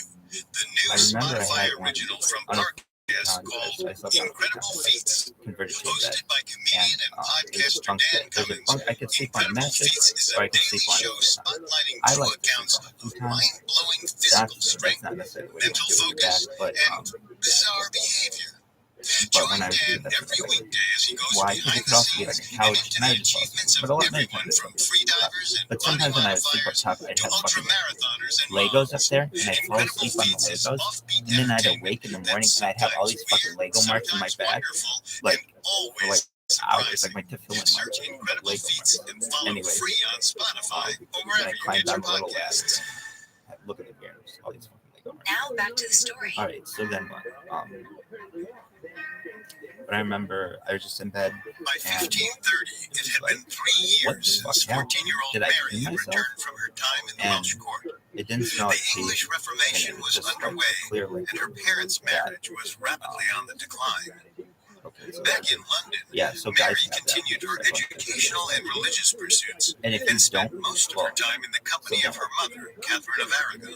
So then But that unbeknownst was, to Mary, a I thought something vindictive was and weird about that. determined And maybe Anne guys Boleyn would was talk about waiting like in the and things wings like that, but to it bring wasn't her ever down. like 39-year-old Henry's affections for the that 20-something you could bring Anne yourself to Boleyn orgasm. were no secret in the royal I knew court. insertion And as happened, the but I didn't royal know marriage orgasm. deteriorated, Anne became then what? increasingly bold in her So I speech remember I and took a shower. It actions, was late at night, especially and I concerning took a Henry's shower. wife and daughter. My parents were in bed. At one Now, my point, parents she had a bedroom remarked at to the one end of of the hallway. Catherine's And that's ladies in where waiting that the she grand bedroom cared not for the queen or any of her Right, family, and there's a and that hallway, she would rather and see her hanged there were than have to rooms that came confess off that the she hallway. was her queen and mistress. And I had, there's also During my this bathroom period, came off the hallway. Henry was That was also constantly connected. presenting Catherine of And Aragon with I remember divorce one day documents. I was like, In accordance with her I was Catholic in faith my and underwear, steadfast kind of belief like that she was the most of my rightful queen, adolescence Catherine refused to as a sign. child, because With each refusal came wear a threats from blanket around Henry me to and punish wear my her, underwear. including a And permanent As separation a little between kid, that's no her big deal. and Then you get Mary. older, you gotta wear pajamas. The effect of these threats was devastating on Mary and Catherine. Physically, Remember, both I began howled off, experiencing stomach and so I and wasn't really. digestive And issues it's like my that mom were and dad. It's possibly not a like I have brothers, manifestation of sisters, or anybody. stress. So if somebody saw me These naked, ailments no would big deal. continue But I to was in the plague hallway, Mary and I remember throughout being her like, life. just As I didn't want to 1530 dry off. continued, I just Henry wanted to saw sit on the less carpet and and less of air Mary dry. the And closer I he remember got just to air Anne Boleyn. drying and Not only did Anne drive a wedge between Henry and Mary, but she being also like, well, managed to divide Mary and her mother. During that summer, Henry and Anne Boleyn took an I touched extended my trip penis. And I was together. like, well, it feels In the good. meantime, And I wonder Mary and what the Catherine, guys who are had like been with that. banished from the And I'm royal like, court by this time, and so I spent started the summer allegedly together at stroking. one of their estates. And I was like, okay, that feels good to a certain However, point. when Henry and Anne returned from their vacation, And then I Henry stopped. issued So I an was like, ultimatum. edging, basically. I was like, If okay, Catherine well, that's, still refused to is that sign the what they're divorce talking about? papers, he would order Mary to a nearby And then outpost to I resume was like, her well, studies. I'll try. This like would that. essentially And make the then separation I between orgasmed Mary for the and first time. And I Catherine remember it wasn't like a huge amount. It was Although like it broke her heart to do And so, Catherine refused to it was like, acquiesce to her husband's was it like, demands. oh my God, but mine. Henry made It was good like, on oh, this his is a new threat. thing that I'm never Mary stop. never saw her mother again. In 1532, Henry's quest for religious and royal omnipotence took a giant leap Are you forward. done? Henry not only awarded Anne Boleyn a royal title as property, Well, but he forced the English and clergy I had to figure it out on my own. him as their The only lord thing I and had heard was commander. this fucking joke that people This had. meant that if any decision no were to one be had- made concerning the growing I don't Church know. of Maybe England, I'd see somebody go, oh, Henry would have the final jerk say, off. Somebody like, be a jerk off even like that. when it came Or to like his jerking off, divorce. but I didn't know what the fuck that really As meant. for their I personal didn't know what lives, that 1532 was also a big year for Henry and Anne. School. Though they still weren't officially married, And then, by December so I had the to two figure it out. finally consummated And I their did. relationship. And then what? By Christmas time, Anne I was thought it was a very pregnant, healthy way to do it. which And meant Henry's then what? divorce situation needed to be expedited. Well, I shouldn't On say I was like January obsessed. 25th, the two were finally, wasn't. albeit I secretly, learned about, but then married. as I got older and The got more, ceremony was officiated by Archbishop Thomas Really? Cranmer, one of Henry's It was most good, man. trusted advisors and senior figures among the British clergy. Cranmer had been instrumental in convincing Henry to separate from the Catholic Church and to pursue his marriage to Anne Boleyn, and he soon proved just as instrumental in attempting to revoke all of Mary and Catherine's royal privileges. On May 23rd, Cranmer made the official announcement that Henry and Anne were I'll married just tell you, lady, and you're not gonna declared get the that far. king's marriage to Catherine of Aragon invalid. To celebrate the occasion, a visibly Why? pregnant Anne If I Boleyn have to choose rode between through the classes city and I have to en route choose to her coronation ceremony. that name and But Tom as she Jones, made her way through the streets of London, I'll go with what's Anne simple. was I don't have to met write with all that shit out shouts of it. and J cheers. before the Not a single spectator shouted, Y in "God it. save the Is that the Queen," symbol for as was maiden? customary for such an occasion. It was proof to Anne that Catherine remained Hey, immensely Watson, popular Schultz. with the British public, Schultz dog. despite her divorce and demotion. In fact, Catherine was ordered to surrender her title, her coat of arms was removed from Westminster Hall, and she was unable to leave her remote estate without Henry's permission. Worst of all, Henry banned all forms of contact between Catherine and Mary. Cynthia walked Although out. it pained 16-year-old Mary tremendously, she never let her father know. In fact, she attempted to trick him into thinking that she remained loyal to him. Instead of disparaging her father or his new bride, Mary praised them both. Why? There were two words I'd never heard before. Henry I know commended mountain. his daughter's wisdom I and know. I didn't know what prudence. valley For was the for a time very being, long time. it appeared that Until I Mary was like, would remain princess. really? Yeah. Per I Anne remember my uncle Boleyn, was saying, this arrangement was I was unacceptable. looking at the fucking. She resented Mary's I'd been popularity really with her anywhere that father had and the English Catholic public. movies, but like She too was much. even heard to remark, "I would have the princess for the lady's maid, but that is only Elevation, to and make I'd her like really eat never humble seen mountains. pie, And or so to marry her to I some remember the first time I varlet, saw mountains. which would be an My friends were irreparable like, dude, it's injury." mountains, come on. I'm like, dude, Anne also It is believed so that her easy. forthcoming, undoubtedly Especially when male you're driving. child was going to usurp Mary as the king's heir. you've never seen Unfortunately, them. It's like the when first the time I baby see was snow. delivered on September 7th, You've never seen that, 1533, man. You're throwing snow. Anne gave birth First to a girl. snowball fight at the university, you're becoming super big. When I never news of thought- the child's gender spread across No, Europe, why? many felt it was Henry's punishment for betraying Catherine and the Catholic Church. Well, Maybe our Elizabeth dorm even wasn't on received a that disparaging quad. We nickname, were on our own the little mini quad, concubine's little which bastard. I was even happier to have Blinded that. by And it would rage have and a some perceived betrayal on the part of really Anne's perfect womb, songs right now. Henry But irrationally took his the rage out on snowball Mary. fight would always happen on the dorm Like her or mother on the before quad, her, and it was always Mary the was first snow stripped of her of the royal year. It was title the only one that and ever happened. banished to an estate where she would and it was essentially huge. act as a It servant was- to her new it'd be like stepmother. hundreds of people That is, have a giant snowball unless fight. Mary That agreed would to last sign an for official title an hour or acknowledging so her until the demotion. police broke it up.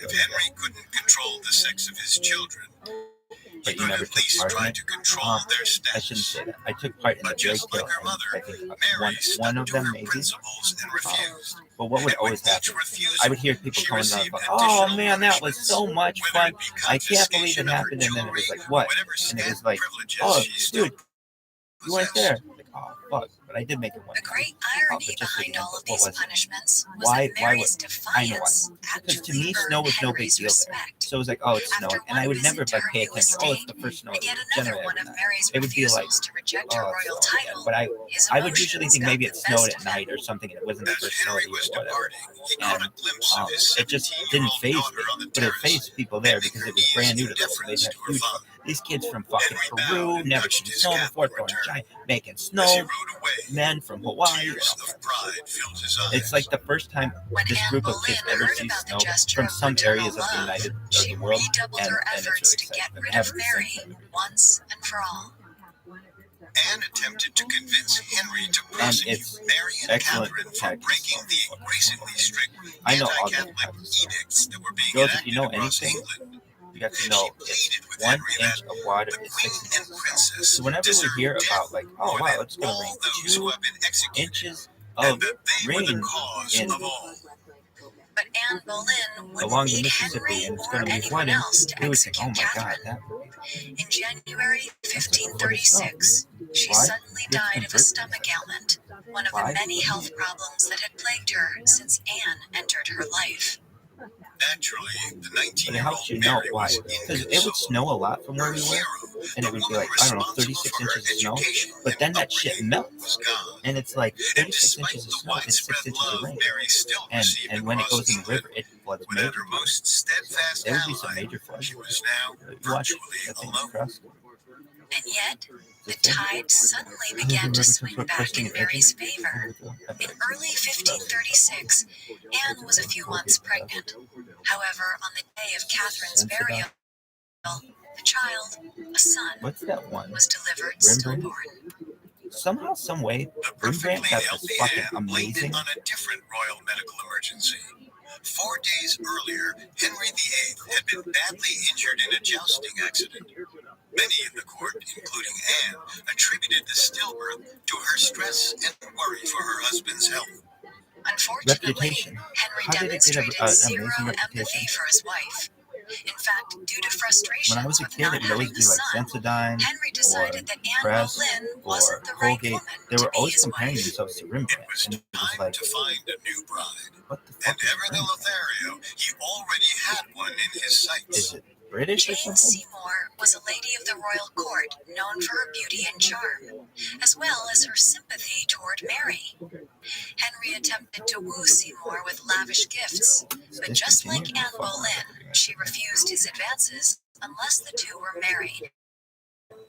So Henry got to work on one of his capricious Like, I never and saw a Rembrandt enormously commercial or misguided anything. plans. But all these big fucking To get companies Anne would out be of like, the oh way, yeah, Henry accused her of get you conducting just as white as affairs Rembrandt. with It's like, other I never members of the fucking heard of king's that chamber. shit. All suspects were arrested and sent to Gillette the Tower of purchases. London. Okay, so The what is absurd it? charges labeled Anne as an Why was accursed it and famous? poisoning They just said it. whore. He essentially blamed her for attempting to kill Mary. Naturally, the men arrested with her refused to confess, since they hadn't engaged in any improper I behavior. didn't use any of this shit. Nonetheless, Anchor soldiers? Henry had No, them what did I do? executed. That's his Tom's. Then, on May 17th, 1536, You could it was eat this Anne's shit. turn. Notice when you, Ever the gentleman, Henry I've decreed even that when as I was her in law school, final I did mercy, this, and I brought this Anne up in should law be school. I called beheaded poison rather control than burned because it said, alive. "What do you do if you?" Perhaps for It said, poetic "What do you effect, on your toothpaste?" Henry ordered If that you a read your French toothpaste, what it executioner is, perform the it says task with a sword to use rather a than an pea-sized amount. Englishman with an And what axe, does as fucking was customary. With Anne Boleyn dead, King Henry wasted no time marrying Jane. Literally within 2 weeks of Anne's execution, how do they market Jane was it? queen. It's unclear exactly what Mary thought How of do the they sudden market turn it? of events. No doubt she wasn't Look, too sad that's to not see a Anne pea-sized Boleyn amount. It go, looks like a given the goddamn damage ice Anne cream had cone. done to her and Look her at mother. this And pea-sized as amount. for her new To stepmother, me, Jane, that it's probable that she saw her as an ally, a welcome false breath of advertising. fresh air. It was And already well known it that is, Jane took pity on Mary. Now that she was that should queen, be she changed hoped in to American reconcile her new husband with his estranged daughter. She petitioned Henry to advertising. restore What do you Mary's title as If it says princess. on the But product perhaps to under use the impression that his new a bride would pea-sized amount, finally be the one to give him a male heir,